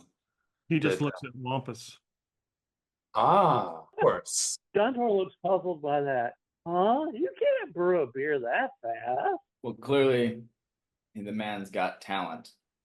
Or an otherworldly connection. But either way, they both work, baby. Well, we'll have to put out the good word. I mean, I see a brand synergy here. The face painter and your brew, they go hand in hand. Yeah. Actually, now that you bring it up, we should make an introduction so you can see the creator of said work. It's a good idea. That, as he says that, he reaches up and grabs the glass from Wampus. And you notice that the glass has got that like black sludge that was on the side and at the bottom is like eating through the glass, and he grabs it from you and throws it onto the ground. I wasn't finished with that. I don't think I could collect that now. It's absorbed into the ground. What was the black stuff in the bottom? Oh, what? I didn't see it. What do you mean? Oh, fantastic. Well, anyways, we'll have to get started on this. Right, do you happen to think you'll be free later this evening? Do you have anything pending? He looks around on his like counter, which doesn't have anything on it. Like he's looking for like, no. Apparently, I will be in my brewing. Of course, brewing never stops. Well, how about we set up a dinner? The Wrinkled Medlar. I'll be in attendance this evening, as well as my friends here. And yeah, there's a strict policy. They won't let me in. Oh, they won't let you in. Why not? What happened? Apparently, I am. My attire is not up to whatever standard that they have decided on. The doorman is a prick. Yeah, well, you just have to know how to work your way past the doorman. But anyways, let me think now. Well, what is another place? What is your favorite dining establishment? Where is the next best place to the Wrinkled Medlar? The next best place. Yes. If you were to take a lady or a lad out, where would you take them? Well, I think that rules out the cemetery. Well, some people would go in for that, but two mackerels. Two mackerels. Yes. Yes. All right. Well, we'll see you there this evening for dinner. Bring the face painter. You guys can have some back and forth, and we'll talk about spreading both your brand and their brand. Get this business off the ground. He leans over the kiosk and looks like, I don't know how you're going to get this building. I guess we're like, how are you going to pick it up? But you okay. And he's like, okay. And he reaches and grabs like a little piece of wood and flips it. It says closed, and close the curtain. And you hear a door open and you see him head out the back. He puts his cloak up and he kind of looks back at you guys and then and then he runs down and goes down an alley and he vanishes. All right. Now we have to go find the face painter again. I meet the most interesting people like this. Wow. Yes, it's all a part of my plan, my master plan. You know, that is the third brewmaster that has tried to kill me. I don't know what, I don't know. I mean, Clintok, we've known each other for 5 minutes? Well, at least 2 3 hours. Yeah. 4 or 5 hours. Could you see why these brewmasters would, I don't know. What is it that just throws them off? I mean, it's one thing to not like somebody, but then it's another thing to just decide to kill them, or at least try to. You said it was like a debt or something. You didn't tell me these guys were trying to. You didn't tell us these guys were trying to kill you. Well, what do you think happens when you don't pay your debts off? They conscript you in the army? No, not these brewmasters. Yeah, I don't think the brew houses are raising I armies yet. think he was just really avant-garde, though. I mean, anybody who can do that sort of thing is just, way outside of normal patterns of thought. A little bit. I mean, I would never kill somebody because they hadn't paid a debt. I would just help them figure out how to pay their debt. Well, You're just a really nice guy, aren't you? Exactly, Jeremiah. A great guy. Clintok goes, Clintok is the best. Well, okay, maybe after Basil Wilberforce, but Basil isn't here, so Clintok's the best. I mean, he got me back in my house colors. My house forbid me to wear them, but they're halfway across the continent, so I guess they can't say anything about it right now. Yeah, but this Clintok guy, he's always trying to help everybody. He's almost as good as Karn. Yeah, just trying to help people out. Sometimes that lightens their pockets and heavies mine, but just trying to help them out. Too much money is evil, so Yeah, I mean, it's the punishment I'm willing to carry for everyone else. Yeah, I'm glad you're willing to burden the sins and fortunes of others upon yourself. It's tough, let me tell you. Well, all right. Let us go find a face painter. I guess we'll try and go back to the place with the face painter, but I don't know that he's necessarily there still. Yeah, you can go back to Earl's Court. Yeah, he's still there. Oh, nice. Stroll up to him and said, "How is the face paint business going?" Not bad. I've done 1 since you've left. It took me a few hours. Well, even though you've only got one other one, the one that you have done already has earned you not only merit, but you're a muse. I don't know if you've been made aware yet. The brewmaster, Wakelyke, he was so taken in by this magnificent piece of art that you've created, points over to Wampus, that he made a drink that was referred to affectionately as the kiss of the heavens. Whoa. And what I have for you is an opportunity. It seems like there could be a collaboration between you and the brewmaster Wakelyke. If for nothing else, I offer you a free meal. The 2 mackerels this evening. Imagine pairing music and art. I mean, those are music. Yeah, brews and art. Yes. That's the sort of thing that only the most avant-garde places do. 2 mackerels. I wonder what they're serving tonight. Hopefully more than 1 mackerel. No, they usually don't have mackerel. That's unfortunate. I do like mackerel. Well, that's all I had. I'll leave you back to your face painting. And Lord Clintok, what time is this meeting? Just show up around dinner time. You get there early, we'll have drinks. All right, and let's take a break there as we get that to go to 2 mackerels. 2 mackerels, 1 tank. All right, you guys are headed to the 2 mackerels. 2 mackerels, 1 tank. When we are in the court, I will recover the piece of evidence. Okay. All right. Yeah. If you take your time and, get people to stand in certain places and you can remove it. So you head down this in some of the back alleys of Prigwort, to a small little tavern that says Two Mackerels, Drinks and Discourse. It looks for the alley that you've just walked down. It looks pretty nice. It looks like it's been kept up. The sign looks freshly painted. The window looks clean. And as you approach, a doorman opens the door, wearing an overcoat with some shoes. Look like nice leather shoes and pants. And welcome to Two Mackerels. Will you be dining with us this evening? Yes, we will. I count the number table for, I don't know, however many people are here plus 2. Very, very good. Yes. Come this way, sir. Do you happen to have a private room? Yes, we can accommodate that. Ah, thank you very much. So they walk in, and there's a dining area with some tables and stools, and there's a couple people there sipping some drinks, and there is a counter in the back with some bottles on the, and a door that looks like a swinging door, looks like it goes into the back.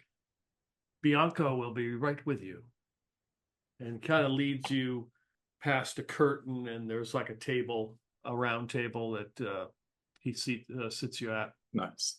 And closes the curtain, and he leaves.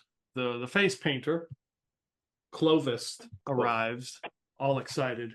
I brought some of my some inks and brushes with me just in case. Oh wow, you guys got the executive dining. This is nice. Oh, yeah, I've not been here before, but it looks quite nice. Executive dining. Well, that makes sense. We are heavenly. Exactly. Wait a minute. He still has the face paint on, right? Oh yeah. Hasn't been that long. It's really itchy. We're just a stellar crew. The curtain is pulled back, and a tall, slender woman, which you realize is the doorman, but wearing an apron and a blonde wig, comes in. Okay, doll, let me take your order. Tonight we have apples, sliced, cubed, or whole. Cube, please. Cubed for you, okay? Just water for me. I don't have any coin. Oh, you need to eat something, dear. I'll get you a cubed apple too. Oh. What were the choices again? Sorry. Apple, abnormally large, delicious apples, sliced, cubed, or whole. Slice. Do you have anything non-apple-y? Perhaps a pear? We don't. It's not that kind of place, dear. Yes, sorry. He's one of those people. Some bread? I see not. I will have the cubed apple. Cubed for you, okay? And the painter's like, yeah, whole. I'll take it whole. Okay, good. Coming right up. So we never got your name. We've just been referring to you as the painter. Clovis. So Clovis, do they only serve apples at this establishment? Oh no. Sometimes they have potato. Sometimes it's carrot. I mean, you never know what you're going to get. Wow, it's very avant-garde. Wow. A sauce or anything? Something like this would be out in the boonies. So the curtain opens, and Hoggle.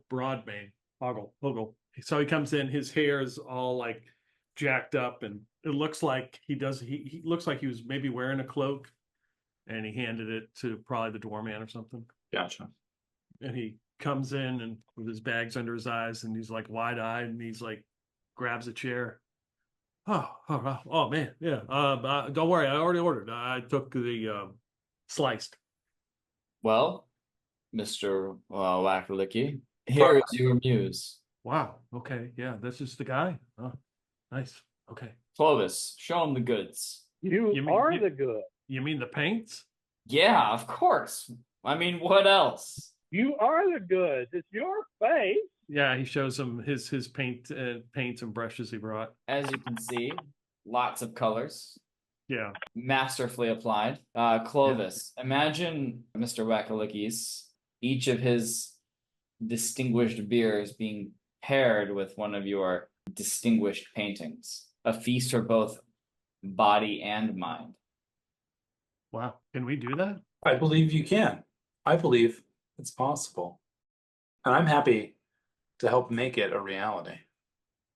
My suggestion is that for the next 2 weeks, each day, you paint one face. You spend as much time as you need to create such a masterful art piece as this, pointed to Wampus.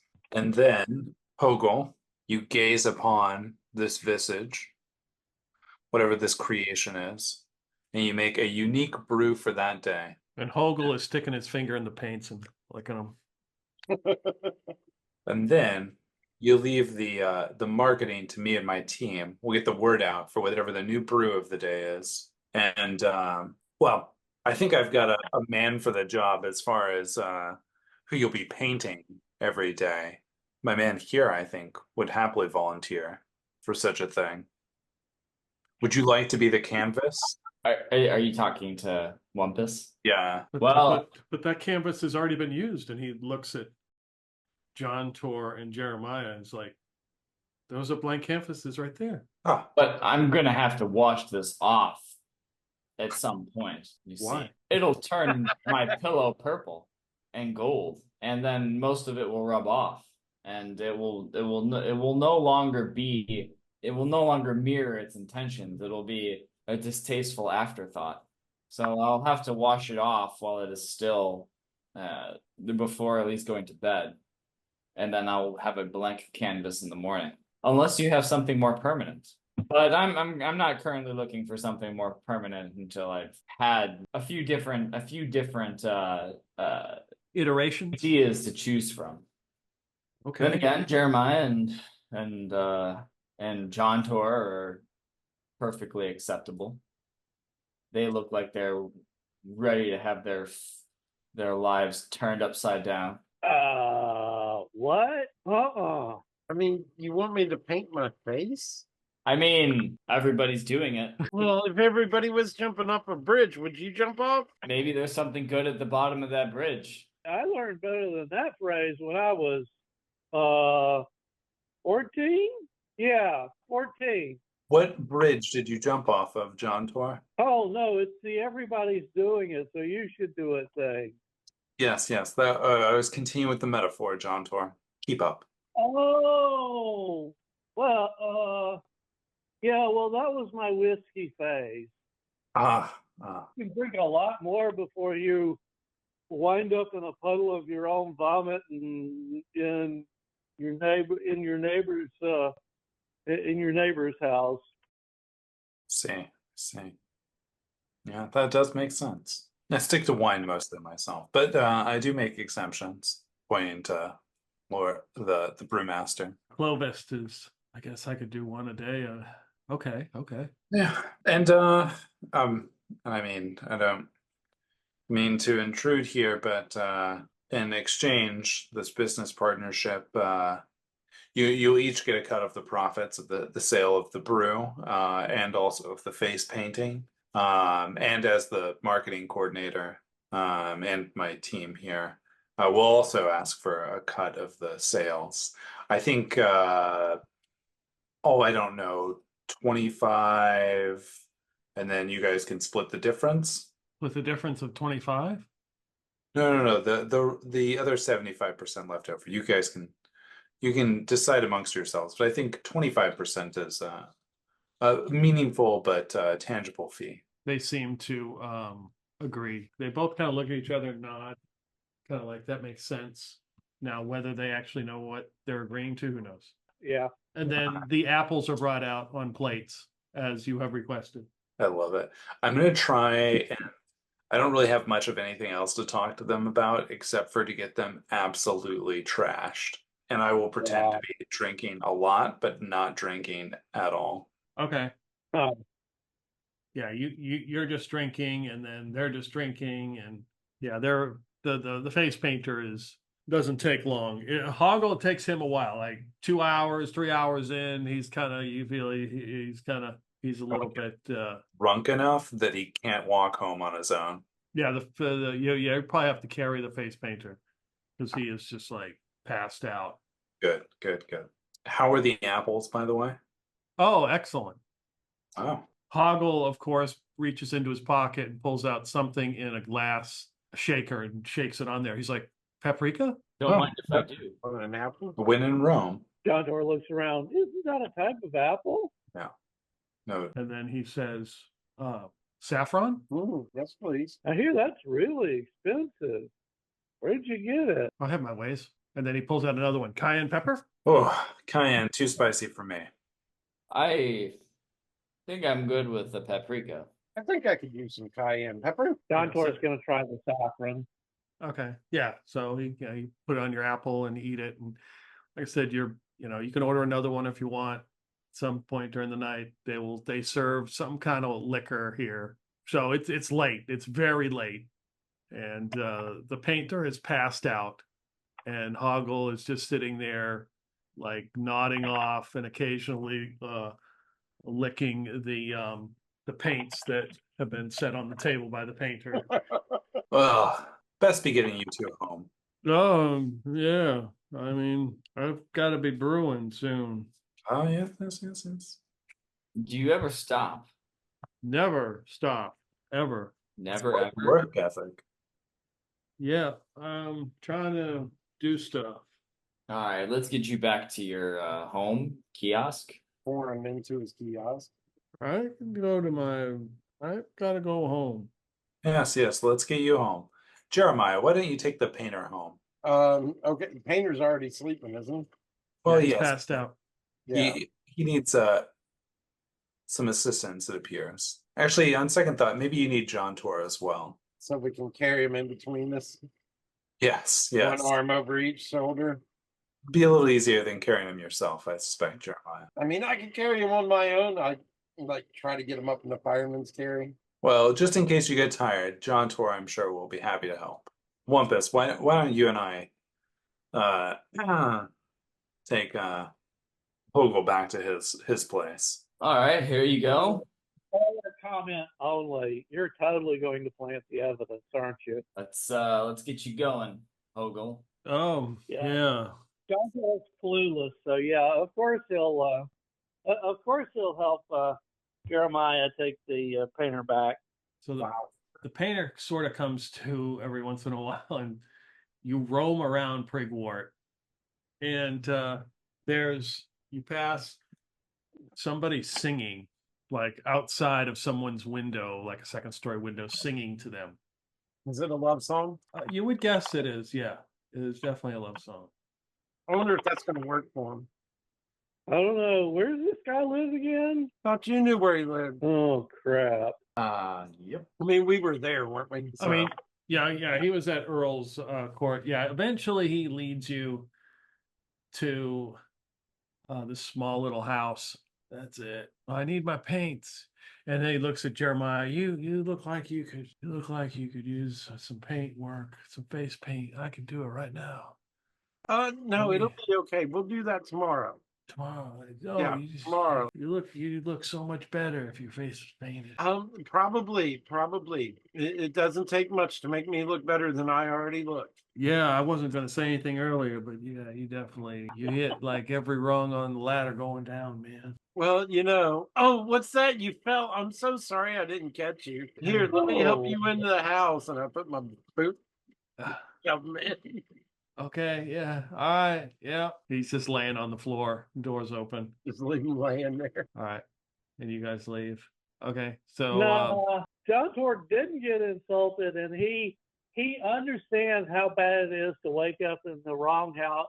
Well, okay, this guy will be in the right house at least, but to wake up in a puddle of vomit, and so he's going to try to, actually get the guy, find a bucket or something and put it right near the guy's head and either put him on a blanket or actually get him to the bed. John Tor's going to go the extra mile to help a fellow drunk out. okay. So you walk into his house and there's like a table there and a fire that's smoldering, and you can easily find a bucket. Okay. You hear a rustling like outside of his window in the back.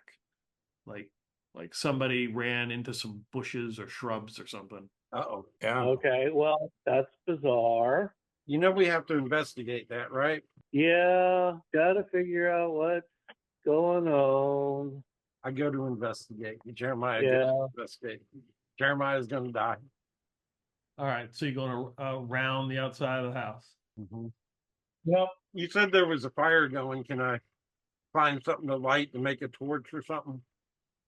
Oh yeah. It's smoldering. Yeah, you could. Walk around the house and see if we can spot these intruders.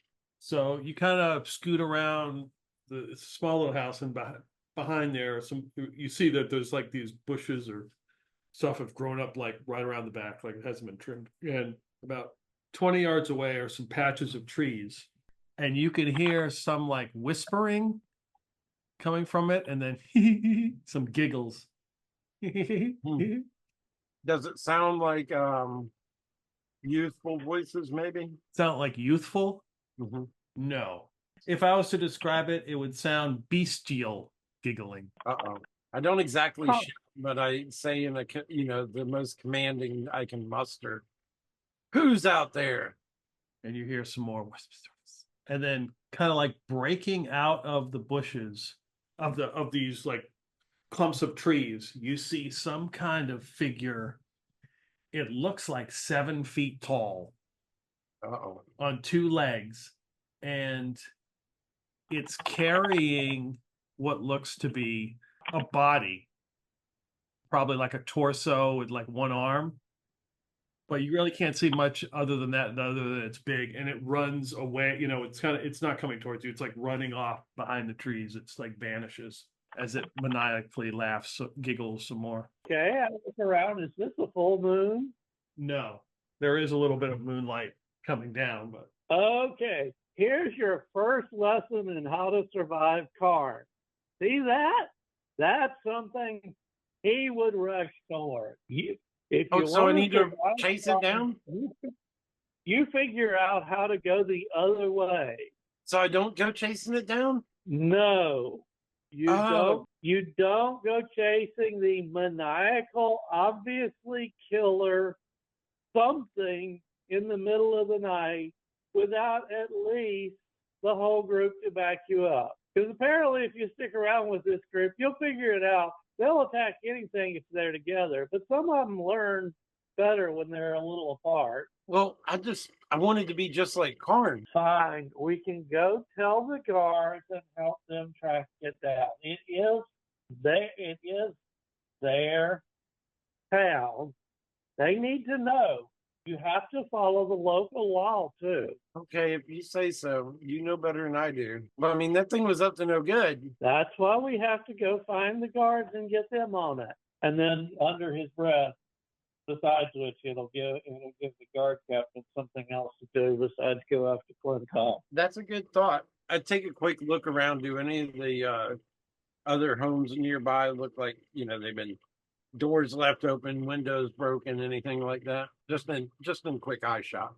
So the house next door, you see that there is a back door that is kind of slightly open. You can see like some light coming from inside. So wherever the creature was hiding, I go over there and try to investigate, see if it left anything behind. Oh, so where it left the trees? Yeah. Yeah, walking around, like you go up there with your torch or whatever, you see there's a lot of blood there.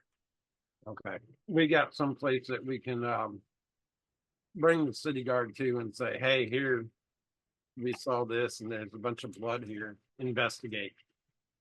So do we go get the watch now? Yes, we go get the watch now. Okay. Let's go get him. Okay. So we will go attempt to and of course Jontor wipes his brow and internally he's not crazy enough quite yet to say this out loud. Saved him for now. I don't know if I can keep saving him. All right. So both of you give me a D6. Okay. D6. 3. Mine is a 1. Wow. Okay. So you actually locate one of the town guard. Now, most of the time you run into people, the soldiers from the camp are the ones that usually patrol Prigwort. Okay. But you do run into Captain Hogwash. Well, first you would smell The onion and turnip breath. Onion and turnips first, and then he Sorry, sees you radishes. and he says, "What are you two up to?" We saw this great big monster carrying a corpse running away, but we found its track. Okay, what do you want me to do about it? It looked like somebody, there was a lot of blood Gosh. and there was an open door. It looks like somebody was hurt. You're the captain of the guard. Aren't you supposed to do something about ranking monsters carrying corpses running around? Oh, I mean, fine. Just you two show me where I'm supposed to. He belches a couple times. Where I'm supposed to go. Take them and show Okay, so he goes up there. So he walks in there in the back, and he goes into the house next door. And if you guys follow him, you can see that there is parts of a body in that house that have been like ripped apart. And he's like, "Oh, this isn't good." And then you can hear that maniacal giggling. He's like, "Did you hear that?" That's what we heard before. yeah, it's the thing, whatever it is. I think these are Crookhorns. And he pulls his sword and kind of like peers out the back door. Crookhorns in the city? We've been on alert for them for quite some time. They tried to talk Corn into staying. So he's kind of like standing there, like looking out. He's got his sword. There's light shining from behind him from inside this other house. And then all of a sudden, you can hear a noise like rushing, and that's when we roll initiative. Uh-oh. Oh, snap. Oh boy. At least we got Captain, take all the one- damage. At least we got one other sucker to. Yeah. Yeah, I don't have any bonus on my dex for this guy. Do you? I yeah, rolled a 2. I rolled. You want to give it a shot this time? Okay. The 2 is pretty easy to meet or beat. I mean, 5 out of 6. I got a 1 All right. Okay. So because it's easy to beat. I guess I'm up first then. All right. So it's gonna just let's see what this I don't have there are no stats for this captain. I do have a level, and he has a decent level on him, so we'll generate a random character. So we'll figure out what he has and if he can do anything here. That's not bad. You guys might be in decent luck. Yeah, meat shield. Exactly. John Toll has learned the advantages of meat shield. Okay, so the Crookhorns will attack. One is going to try to, well, it's hard. You hear them both attack the captain. What is his armor class? I should have wrote that down. Oh, there's 1-1. 11, and so you hear the captain like, oh, and you hear him go, ah, like he winces in pain. Are we not close enough to see this? Well, so like you're in the house, right? And he is standing in the doorway, just kind of like looking out. So the light is this way, and you can see him react like something is hitting him. Okay. And it looks like these things tried to gore him with their horns. I will roll an attack from him. I rolled a nat 1, so Oh, that's not good. 6. Yeah, so okay, he kind of just swings wildly as he tries to back up, like out of the way. And as he backs up and the light hits, you can see that there are 2 of these 7-foot tall Crookhorns with you can see they've got these twisted horns. They're wearing like ragged, moldy leather armor. One is still holding like a body part that it had earlier. And the other one's got like this mace that looks like it's got a bunch of blood and matter on it. Okay. And you guys are up. Well, John Tor may bitch about his, one spell, but it is actually a damn decent spell. So I'm going to target all of them. And since there's only 2, it says 2d8 hit dice of creatures of 4 hit dice or lower. So I don't know whether I have to say single target. He's going to try to get both of them. So Okay. 2d8. I rolled a 2 and a 5. So I can sleep 7 hit dice. Okay. And it goes, if they are different, it goes weakest first. Okay. And they get a save versus spells, right? Presumably, doesn't say, but yeah. Yeah. Otherwise, it would be way too goddamn powerful. We already Okay. decided that. All right. So you cast this spell and you hear dum, dum, like two bodies hitting the ground. Yes, magic for the win. Jeremiah, go out and stab them. I'm already on the way. I got my spear and Yeah, you can you and the captain both, you kill one, he kills the other, and you can see that he is like holding like the side of his neck as it's bleeding. And he's like, oh, that was good work, impressive work. Well, that was real impressive what he did. I didn't do anything. But let's get you taken care of. Yeah, follow up. Dude, don't knock yourself so hard. Follow up matters too. And sometimes it doesn't work. I can, even though I'm only first level, I can still do lay on hands. Really? Paladin can heal 2 points per level. When you get to 5th level, you can cure disease once a week. I do the lay on hands thing with the captain and heal him a couple of points of damage. Okay, yeah. Trying to help him build a little bit better. He says, So, yeah, I'm gonna have to have that looked at. John Tor looks at you when you do that. Like, you're really a paladin. I thought you were just another sword swinger. That's what Karn wanted me to be, and I've been training to become. Well, shit. The power of Cuthbert compels us to heal. I'm bringing a little bit too much Basil into that voice. So he is very surprised and thankful that you have helped him. And he says, I'm gonna go get the rest of the, like, wiping the blood as you've healed. I'm gonna go get the rest of the guards. We'll search this area and tell those at tell the soldiers what we've encountered. Yeah, John Tor seriously thought your character was just another fighter. Watching the lay on hands is like, okay. So, Jeremiah, the next thing you need to understand is you can always fight more evil in a group with a lot of help. So we got to go find the other guys and warn them that there are Crookhorns around.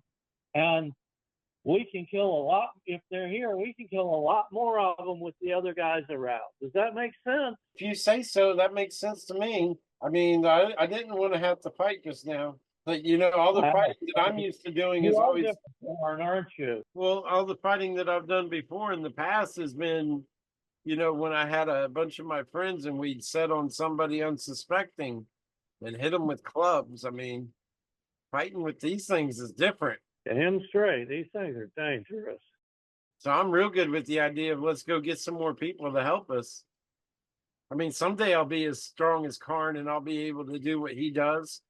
The one hit point paladin, he's ready to fight. He is not going to make it to second level. That is exactly why even John Tor with an 8 wisdom is going, no, let's convince this guy to go find help. Yeah. Yeah, the captain is relieved, thankful what you have done for him. And we're gonna go find our friends. They're out tonight. They could be in trouble too. So we go to Clintok and Wampus as you're leading Hogel Wakelyke back to his place in town. The house is this way. Oh, right, yeah. Did you enjoy the apples? Best cubes I've had in a long time. Yeah. They were okay. Yeah, I mean, bad thing for Bianca. She just never returns any of my letters. Oh, it's Who never unfortunate. returns your letters? Oh, well. Okay. He walks up the steps and staggers and... Oh, let me help you on the door. I want to make sure you get situated. Yeah. Unlocks it. Come in and it's basically piles of, like it was before, piles of books everywhere. And there's a back room where, I mean, straight back is like his little like kitchen area or whatever. Sure. Oh yeah, just to come on in. Yeah. Oh. Can we help you get into bed? Take off those shoes of yours? Who wants to go to bed with shoes on? No, not this guy. And he sits down a little stool in his like study, in that room that's got all the books. He sits down on a stool with some books next to him and pulls his boots off. There's a certain odor that comes forth. Okay. I think I left my cloak there. I think I have to get it. Be a minute. Let me go get it. Back at the bar? Yeah. The doorman got it. Did you get it for me? Yeah, I'll make a trip back in the morning. Oh, good. Yeah. You guys want a drink or something? Let me make you a drink. Why not? Let me get you a drink together. Sure. You really could. He goes into his room with all this, starts pulling bottles down. While he's in there, I will look around for a place that's not likely to be disturbed. That looks like there's a nice pile of dust around it. And I'll hide the ruler back behind whatever that is. Whether it's like inside a book. Yeah, it's like a roll of tape. Is that what you're talking about? The tape? Yeah. Okay. All right. Okay, yeah. You can hear him fumbling back there trying to put some drink concoction together. And since I know what it looks like, do I spot the ledger anywhere obvious? If you take a turn like 10 minutes, no, you don't. I mean, you're looking, you remember, I think you remember seeing it at one point, and yeah, no. All right, fair enough. All right, wait for him to come back with a drink, and then definitely don't drink it. Like feign a sip, and then be like, "Whew, well, I best be getting back. I mean, they gotta get that cloak in the morning, and we got a bunch of other things to plan for. So I'll let you." Yeah, so another like 10 minutes passes, and it's just silent. And then like walk out the door with Wampus. Okay. Presumably Wampus also is leaving. Don't want to make. Yeah.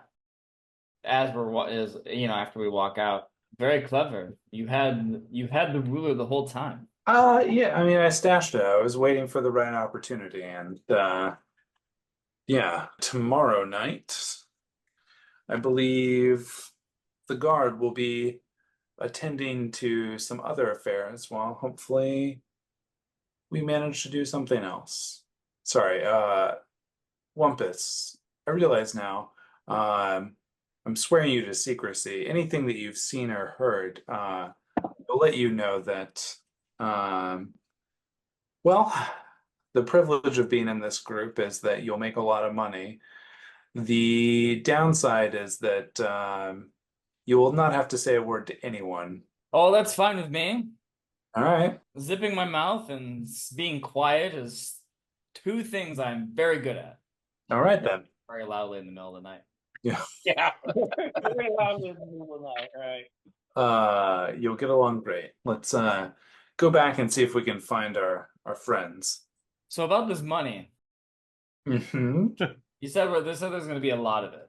Is that like an upfront payment, or is that just something that is there like a monthly stipend? It's a come as you go, but you'll get some advances as needed and as well, whatever the circumstances call for.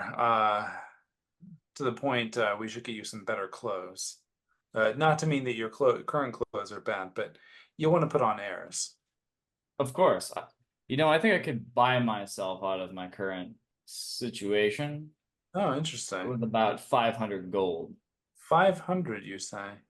Well, so if we can come across some money that sums up to that, then hopefully. Yeah, I don't think money will be an issue here in a couple of weeks.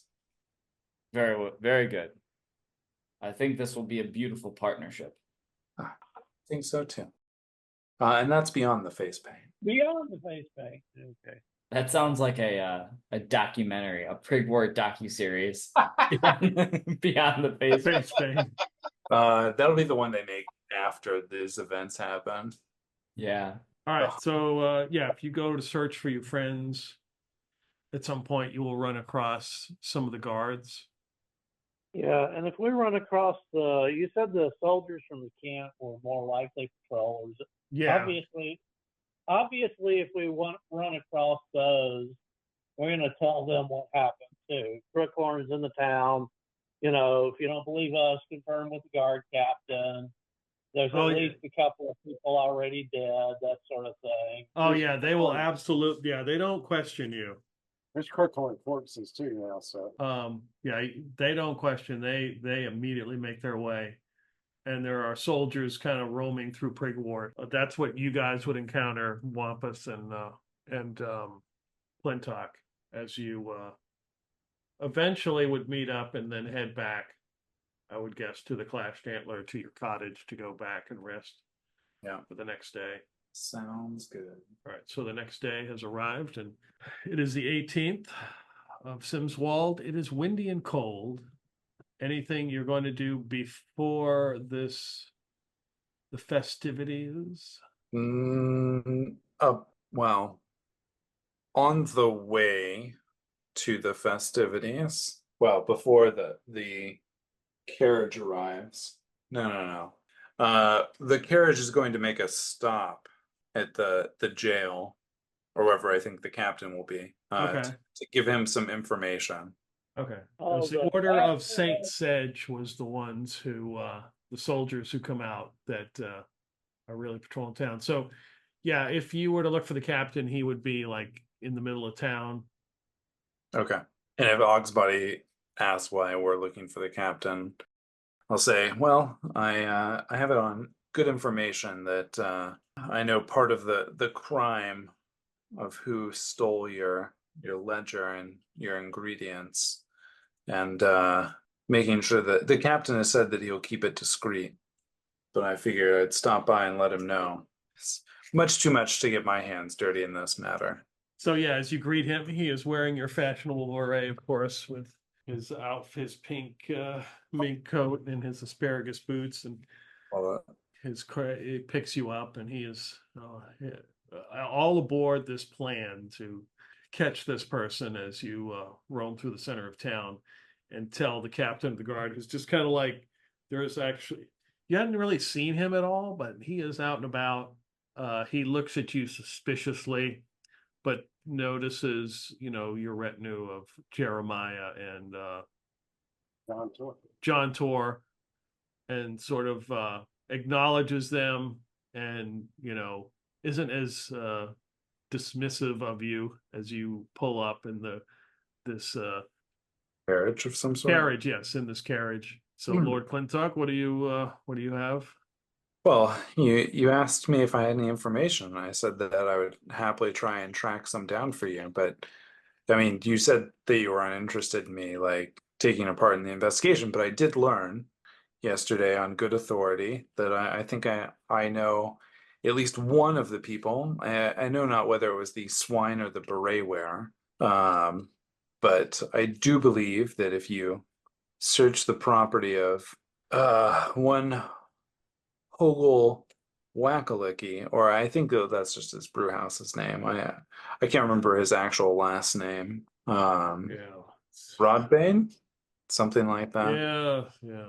I believe he should know more details than anyone should about this, and that you should find some sorted information, maybe some evidence on his person.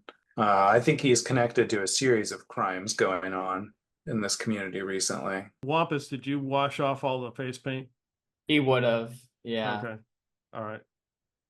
Did you get repainted for today? Yeah. He would have tried to visit I guess he would have, like, before starting the day. Okay. Like, he might have just, like, gone off on his own, so he's probably not with them. He's probably at the face painters. Well, this would be in the evening, so you could have had it done already. Yeah, he would have had it repainted. What would be the theme for this face paint for today? Since we're going to a party, it'd be like he would ask for something that is like lanterns of the moon mixed with celebration of stars. So, okay. He to give like it's got like kind of lanterns like lit with lights, like kind of like the ones that you light up on the water and they rise. Okay. Of different colors. Okay. So he looks like he's ready to party because he is a party. Yeah. So you've got that, and the captain kind of notices you, and you see like two random people walk by with what you looked like yesterday, like somebody did a poor reproduction of. The captain's like, I don't know what's going on around here. But okay, let me check on this. Let Poor me check on unsuspecting- Hogel, and I'll keep an eye out as he looks at Ogsbody for somebody with a beret too. He steps away from the carriage and starts walking in the direction of where Wakelyke is. And Ogsbody's like, "What? Do you think that was in reference to me?" The captain's got a stick in his. Yeah. Anyways, Yeah, I wouldn't have stolen anything from the tailors. I know. Clearly, you frequent him quite often.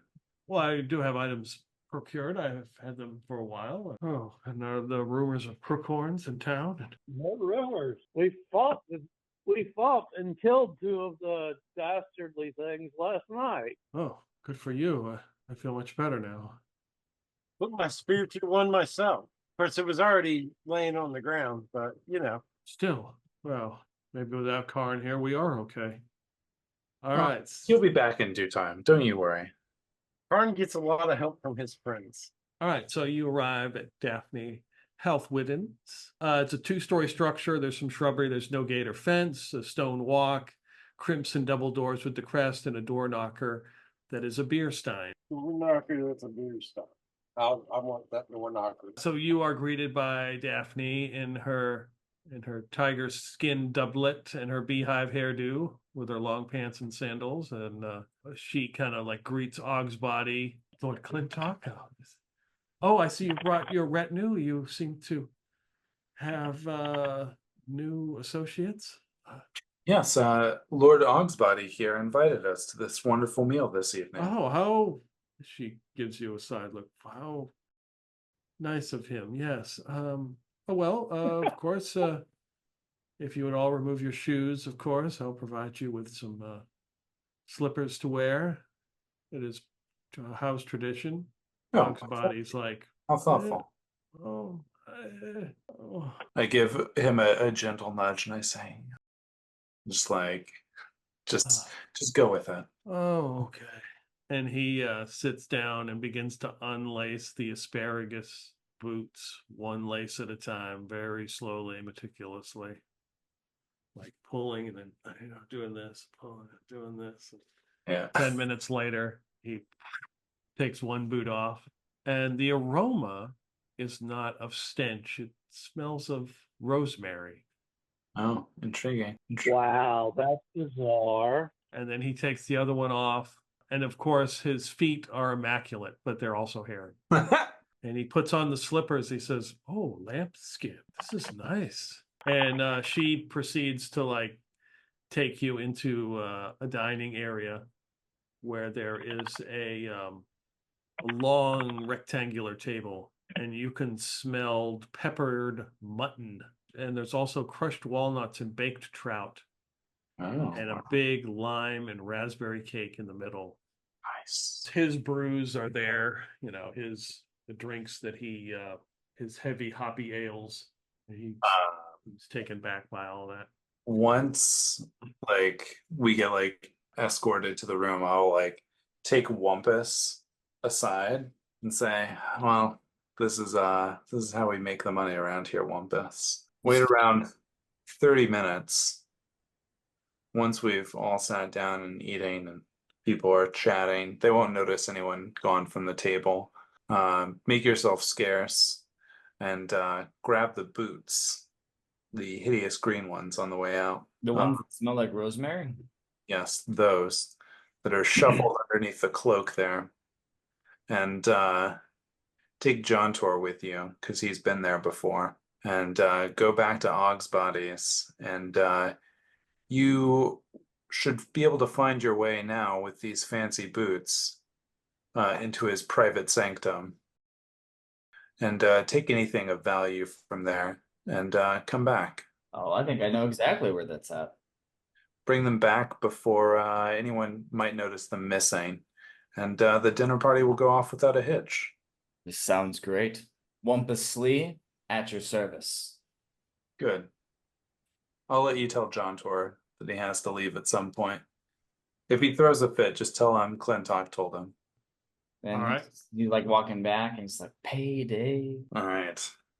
Well, this is quite the feast you've made for us, Daphne. Oh yes, only the best for my good friend, as she kind of like smiles, like rival, I should say, Persimmon Ogsbody.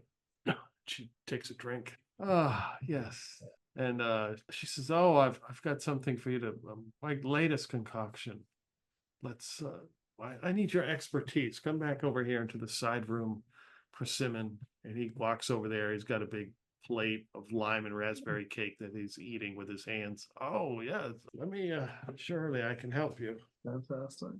I'll make sure to follow discreetly behind the conversation as that happens.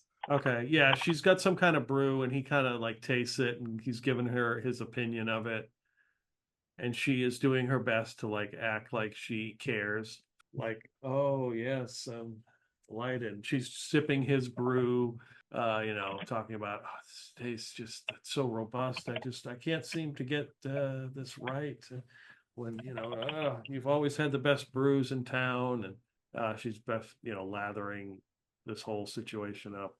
At some point I'll interject and chime in. It's like, oh, I couldn't help but hear you were talking about how fantastic Ogsbody's brew is. Oh yes, only the finest. Say Oggs. Or sorry, that's maybe not. Oh, Lord Clintok, we're close enough now. I think you've done enough for me. You've helped me out. That's fine. I think we've reached that level. All right. Who would you say makes the best brew outside of you these days? Oh, well, of course, the Lady Daphne here. I mean, oh, of course. Now, who makes the worst brew? Oh, I don't know. There's one that I have in mind. One that's always changing the recipe day to day, even. That is seems like they might be in search of a new recipe and willing to do kind of whatever to get it. Does that ring any bells? You mean Wakelyke? You said it, not me. Yeah, the ingredients are always strange. He's a very odd fellow. Yes. Do you think the oddest of all the brewmasters? Oh, certainly strange. Very strange. Well, I wonder if the captain will happen to find some interesting details this evening. Stuffs his face with some more cake. Do tell. Wow. Do you have intuition? A hunch?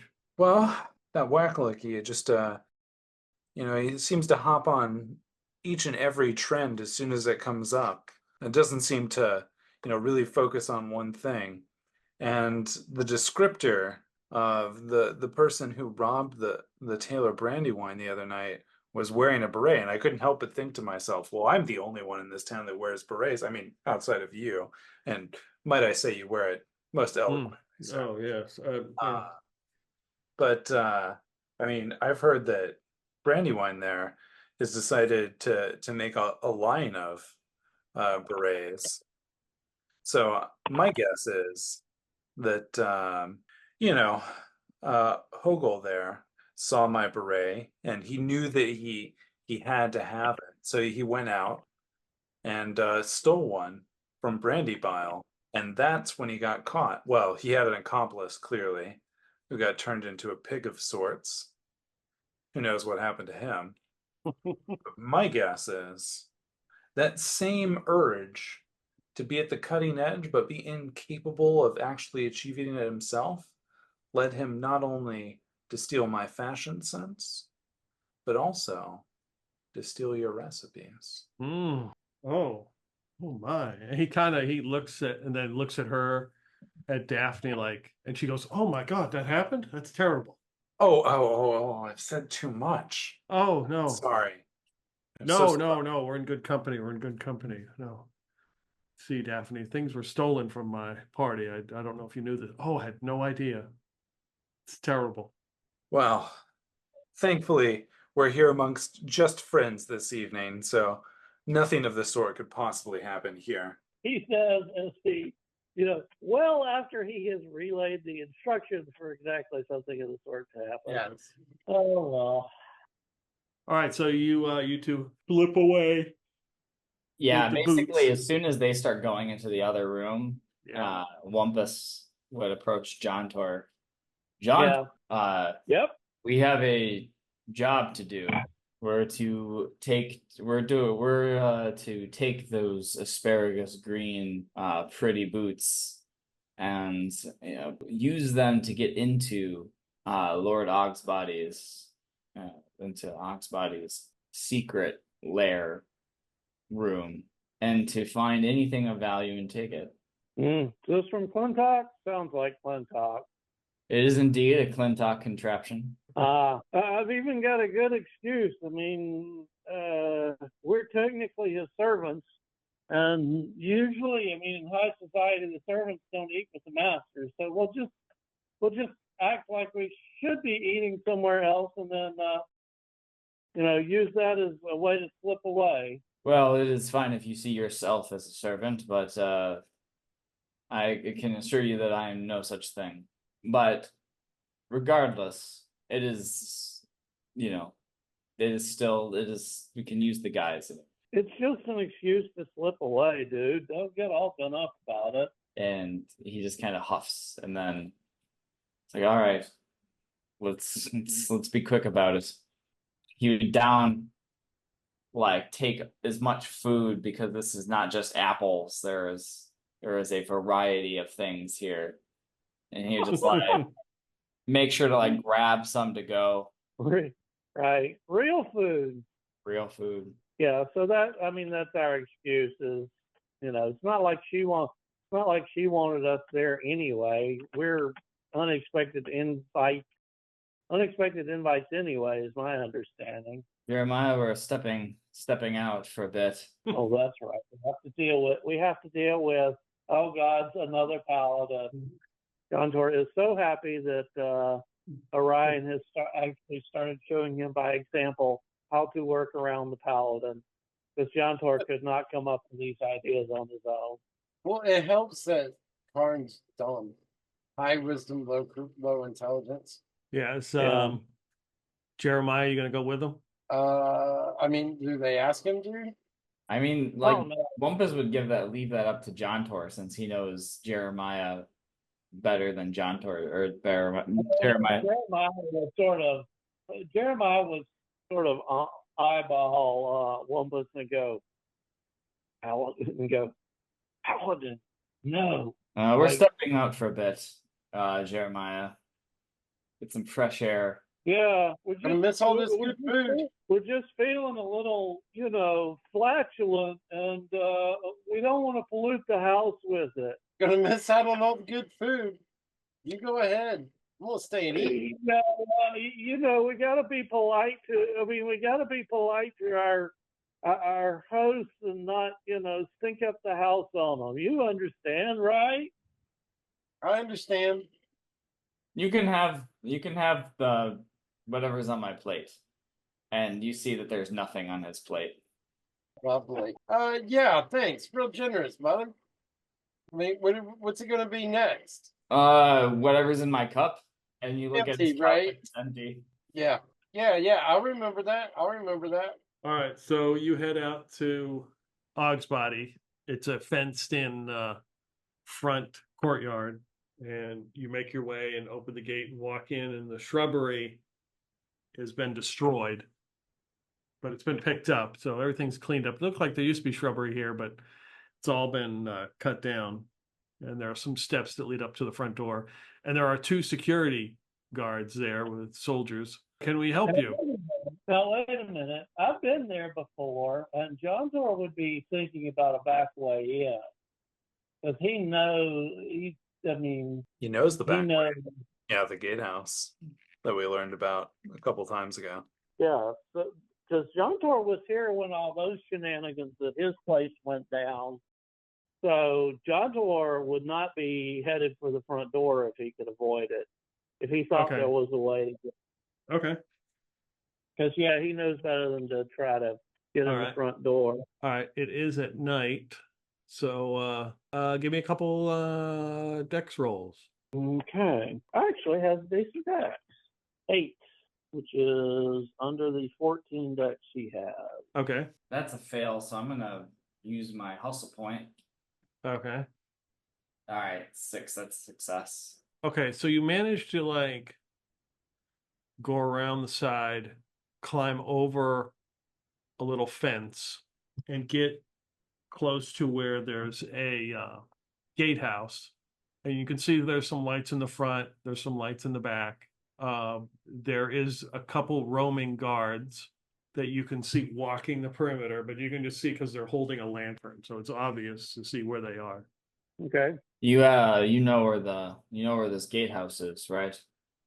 Or not this gatehouse, this room. Well, now that is an interesting question. Because the only person that I remember ever being in the room was Basil Wilberforce. And I don't think Basil said anything because he's not the type to, talk. And when he does, he lies. And when he does, he lies. Yeah. So John's like, I think Basil got there, but I'm not sure where it is. I guess the best I could do is, I'm sure where it's not, because, I know where I was and I know where, and didn't see anything like that. So walking, like, if you're kind of skulking around, you can like look in a window. It's spring, so the windows are kind of open. And when you open you look through the window, you can see the main entrance looking from the side, and you see there are some steps that go up, and there's a set of double doors, and there's like I think did he have a chandelier? I think he had a chandelier. It's like the main entrance way. Like you could climb through the window to get in. okay. If climbing through the window is the way to get in there, then Yeah. try to discreetly do that. Okay. Yeah, you kind of look in and take a minute or two and climb through the window, and you're there are some stairs that lead up. That's where all the servants were coming down. The one thing I do know is Ogsbody either went or came from that room when he got upset. So I can sort of figure whatever direction Ogsbody came from when he came in and did his mad accusation of everybody and locked down the house and all. Right, he came from those double doors, that. Okay, so he did come from those double doors. Yep. Okay, well, I'll sort of, kind of whisper to him and go, somewhere back there. And he'll just kind of nod and we'll walk, sneak in that direction. Lightly step. Okay, so there's currently nobody in the immediate area. You can hear somebody like in another room somewhere doing something, probably cleaning, straightening, and then you're at these double doors. Also listening, you can hear like at the top of the stairs, somebody is probably cleaning. Sounds like they're doing dishes or something like that. Okay, I think from what I understand, if we wear the boots, we should be able to enter. Whoever wears the boots should be able to enter. Do you wish to wear the boots, John Tor? Yeah, they gotta be quieter than this stuff I got on right now. All right, you don the boots, and I will make sure that we are not caught. Okay. Big promise. Okay, so John Tor is going to put the boots on, and what is Wampus going to do? He is going to stand. He's going to open the door. Okay, it's double doors, so you're going to open the door. Yeah, of this room, and he's gonna open it and like stand just a little bit in. And then after John Tor is inside, he is going to use his phantasmal force to conjure an illusion and replace the double door with a wall that matches like the surrounding wall. Okay. Like, if it's like brick or gray stone, like it will just be gray stone or brick. Okay, so these are knee-high asparagus boots that have lots of laces. So John Tor is putting them on. You open that door, you hear a voice in the other room, in that room, go, "Hey, yeah, you bringing me that drink yet?"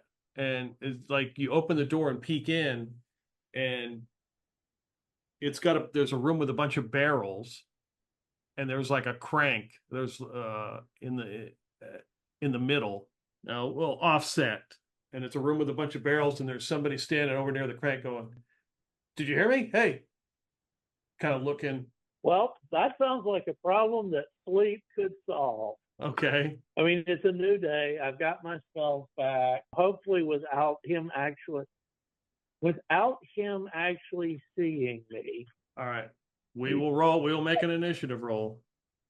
Well, there's a lot of water in those barrels. 4. Yeah, that's true. Wampus has a +1. I rolled a 6, so. All right. You guys are up first. You hear this interaction. All right. I still don't want him to see me, so I'll take, some minor item off my belt, like a belt knife, and ready to cast sleep and toss the belt knife away from me so he hopefully looks towards it and then hit him with sleep from behind or the side. Okay, so you're gonna throw the knife and then to get him to distract him? Yeah. Okay. If I can't do that in one turn, I'm just going to go straight for the sleep spell. Well, I would say so. Yeah, I would say you would probably just have to go straight for the sleep spell because you're trying to put those boots on. You'd have to stop doing that and cast the spell. Grabbing the knife and throwing it and all that. Straight for the sleep spell then. Okay. If he's got more than 4+1 hit dice, I'm screwed because it will bounce right off the bat. No, I got to roll. I rolled a 19. Okay.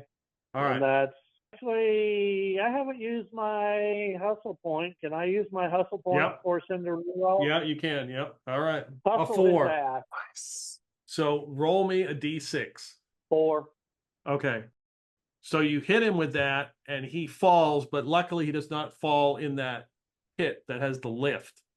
And he just kind of falls back, boom, onto the ground. Okay. I'm going to go in, without disturbing his sleep, carefully, like nudge him to the side. And if there's some beer or liquor or other drinks around him, I am going to pour it on his clothes to make him stink like a drunk.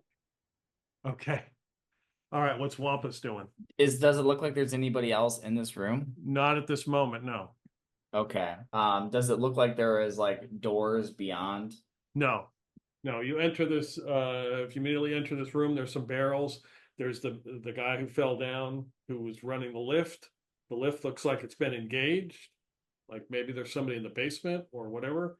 And immediately to your right is a dais. Gotcha. Is this the room? I don't know.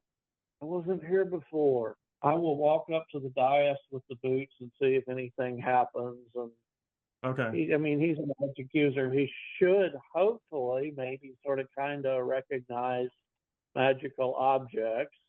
All right. You walk up. John Tor vanishes, Wampus. Wampus. You hear a knock at Okay. the door, Wampus. Somebody comes up to the door like they're about to open those double doors. He's gonna step back against the wall because Okay. I guess because he was gonna cast that illusion over the door. Okay. I mean, he was gonna do that over the door, assuming that like this was the room. Okay. But since he did not do that, because this isn't necessarily a room, he's gonna use it as a way to. He's gonna like hide behind some boxes. Some barrels. Okay. Yeah, you can do that. Yep. Yeah, and he's just gonna wait and see.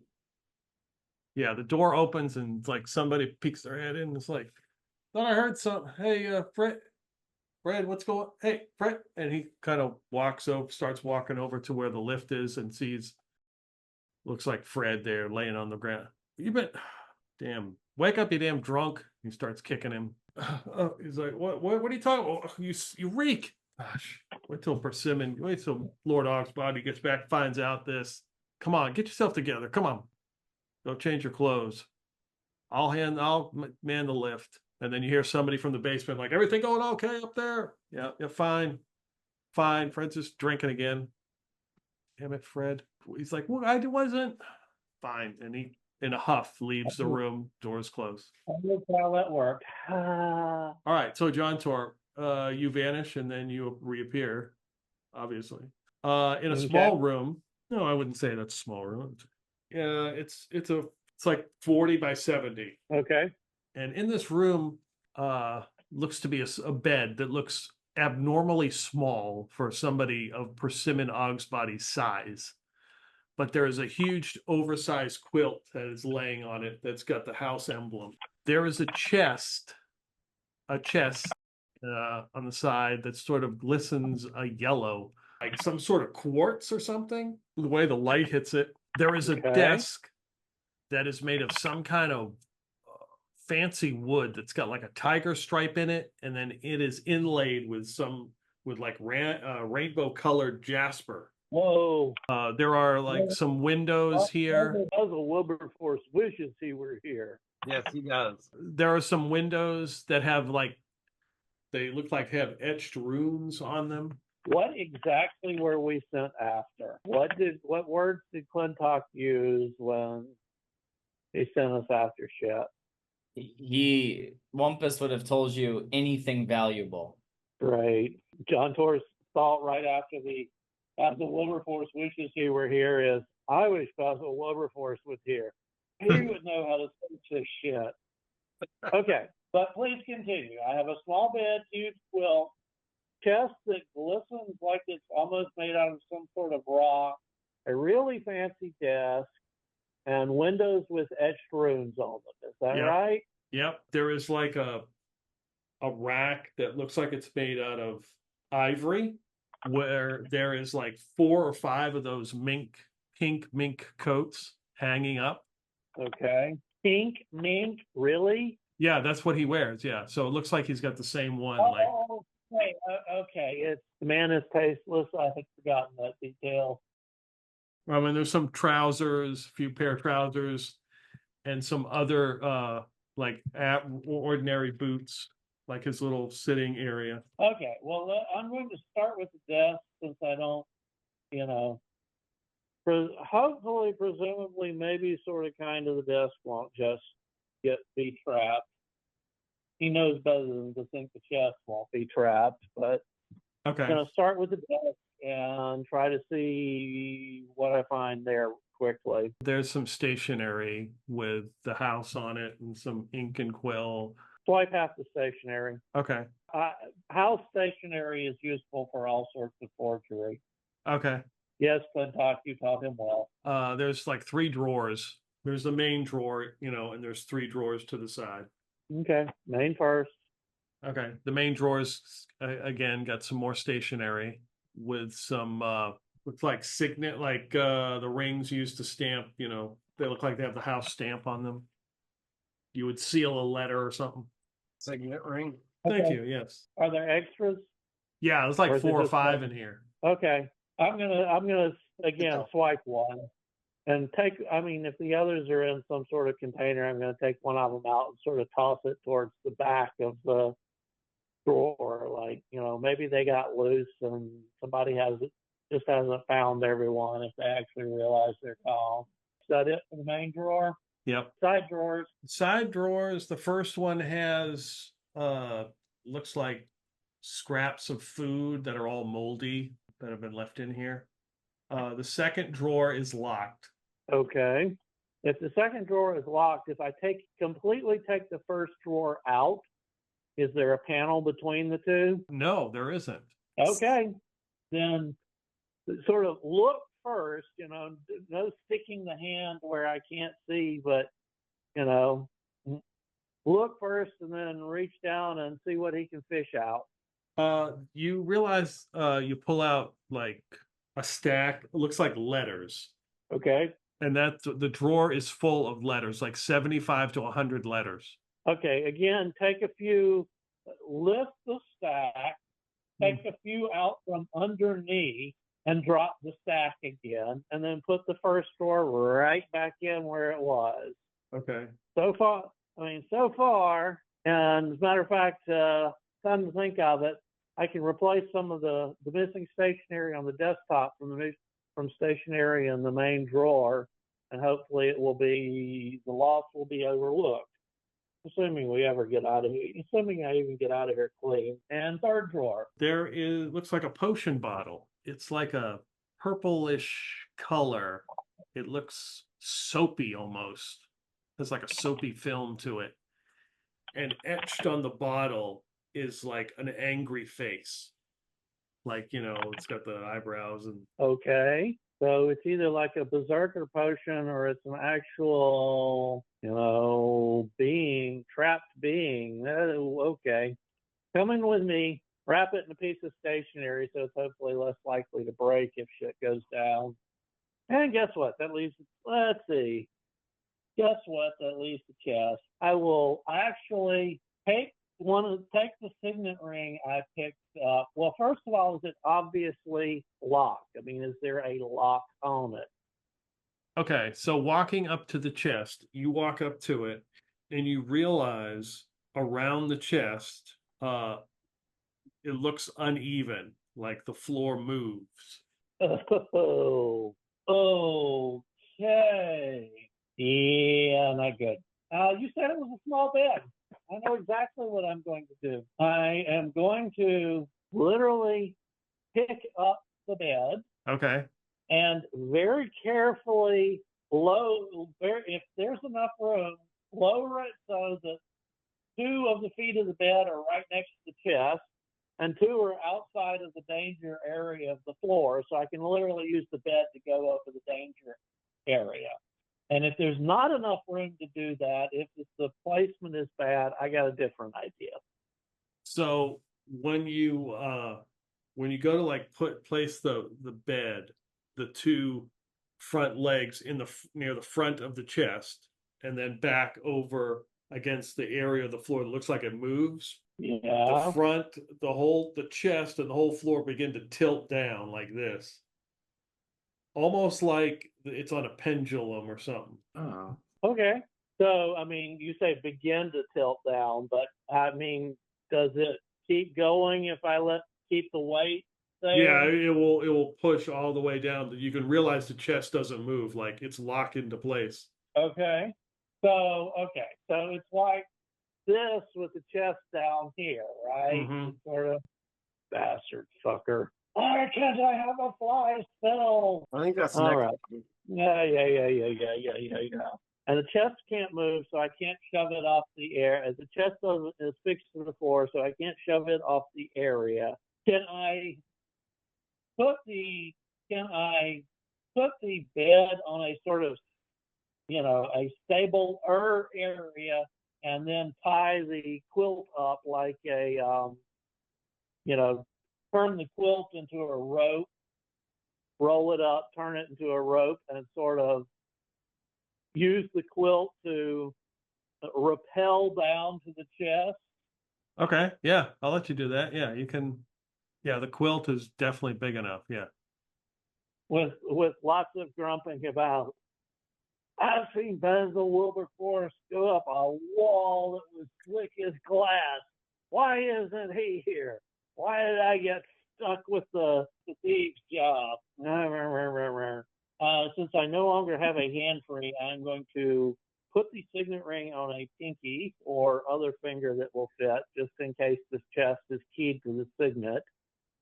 And sort of rappel down and hold on with one hand and try to open the damn thing with the other and probably find out it's locked, but we'll see. Okay, so you don't have to go too far down, but you kind of like you're holding on to the thing as you attached it to the bed, as the whole floor with the chest is kind of rotated, and you can hear like bubbling below you. You mean in the chest or below the floor? Yeah. It looks like the chest is latched, but it doesn't look like it's locked, as in you need a key. Okay. Well, flip the latch, see what I can do, see what I find. Okay. All right. So you flip the latch and like push it up to look. You see that there are 3 or 4 items in there. One looks like a perfume bottle that's kind of like right on the edge. Another one looks like a sack, like a cloth sack, and the other one is tipped over, but it looks like a figurine that sits, is supposed to sit, and the other one looks like a throne, but it's that it would sit in a throne. It looks like it's made of diamonds. Okay. All righty. And how big are these things? It's Specify the question a little better. Can I shove them in my pockets, or am I going to have to like toss them over the edge and pick them up later? I figure the perfume bottle I can shove in a pocket, right? yeah. And the other three items, I mean, they big enough, they small enough to put in the pocket, or am I going to have to like chuck them over the edge and go up for them? Probably the bag you could probably stuff in. No, you might be able to stuff in your pocket. The figurines you can't. Okay, well, do it then. Perfume bottle and sack in pockets, or tucked in belt, whatever. And then the figurine and throne made of diamonds. I sure as hell hope they're not made of, they're not made of glass. Like pick them up and chuck them back over the edge. Okay. Oh wait a minute, I got a bed there. I can aim at the bed. Right.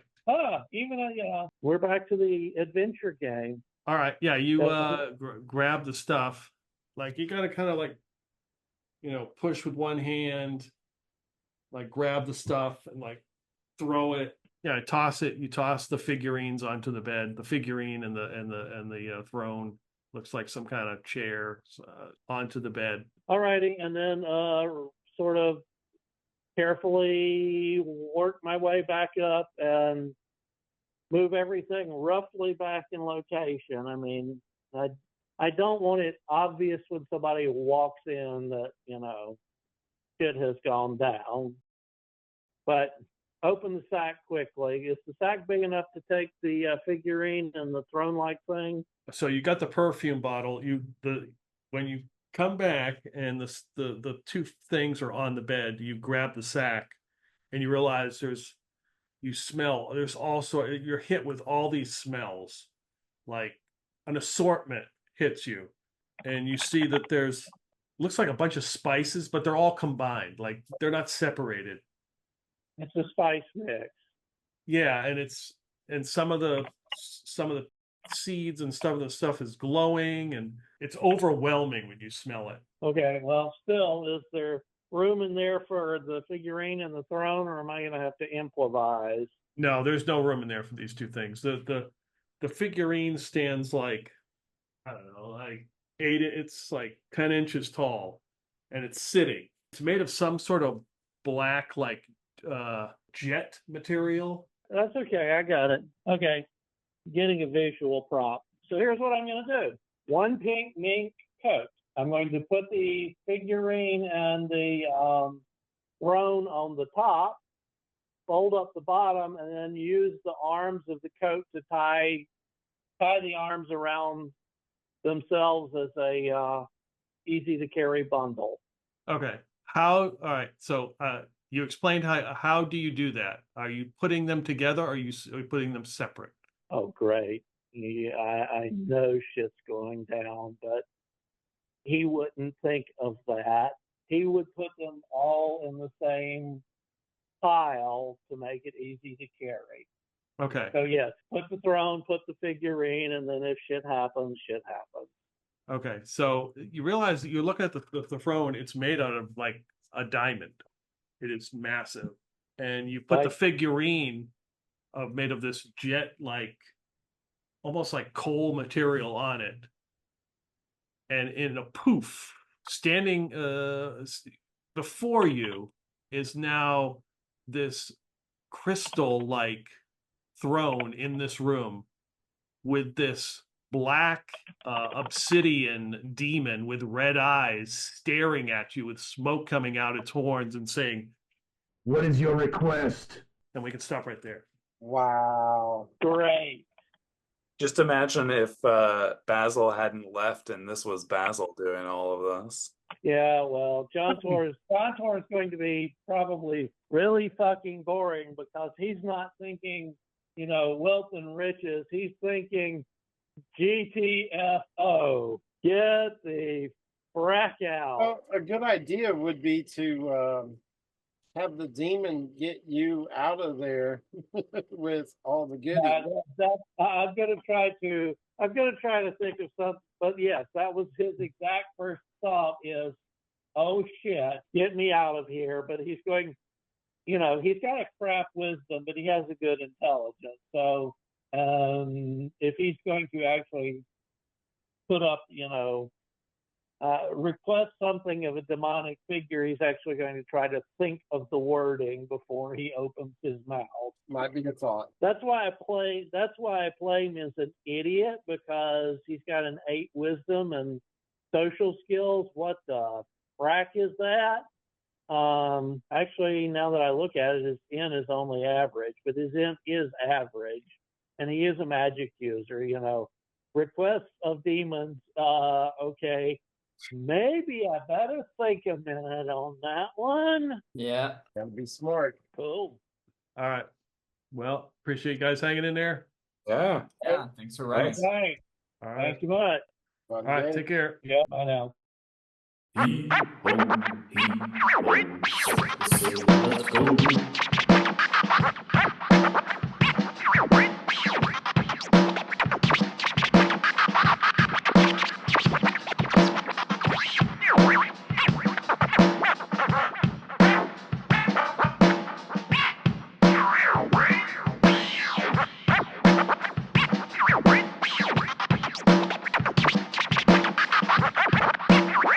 Here's to swimming with bow-legged women.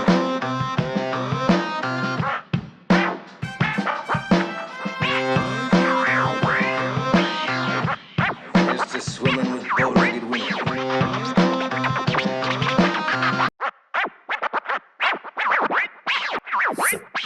Let's go.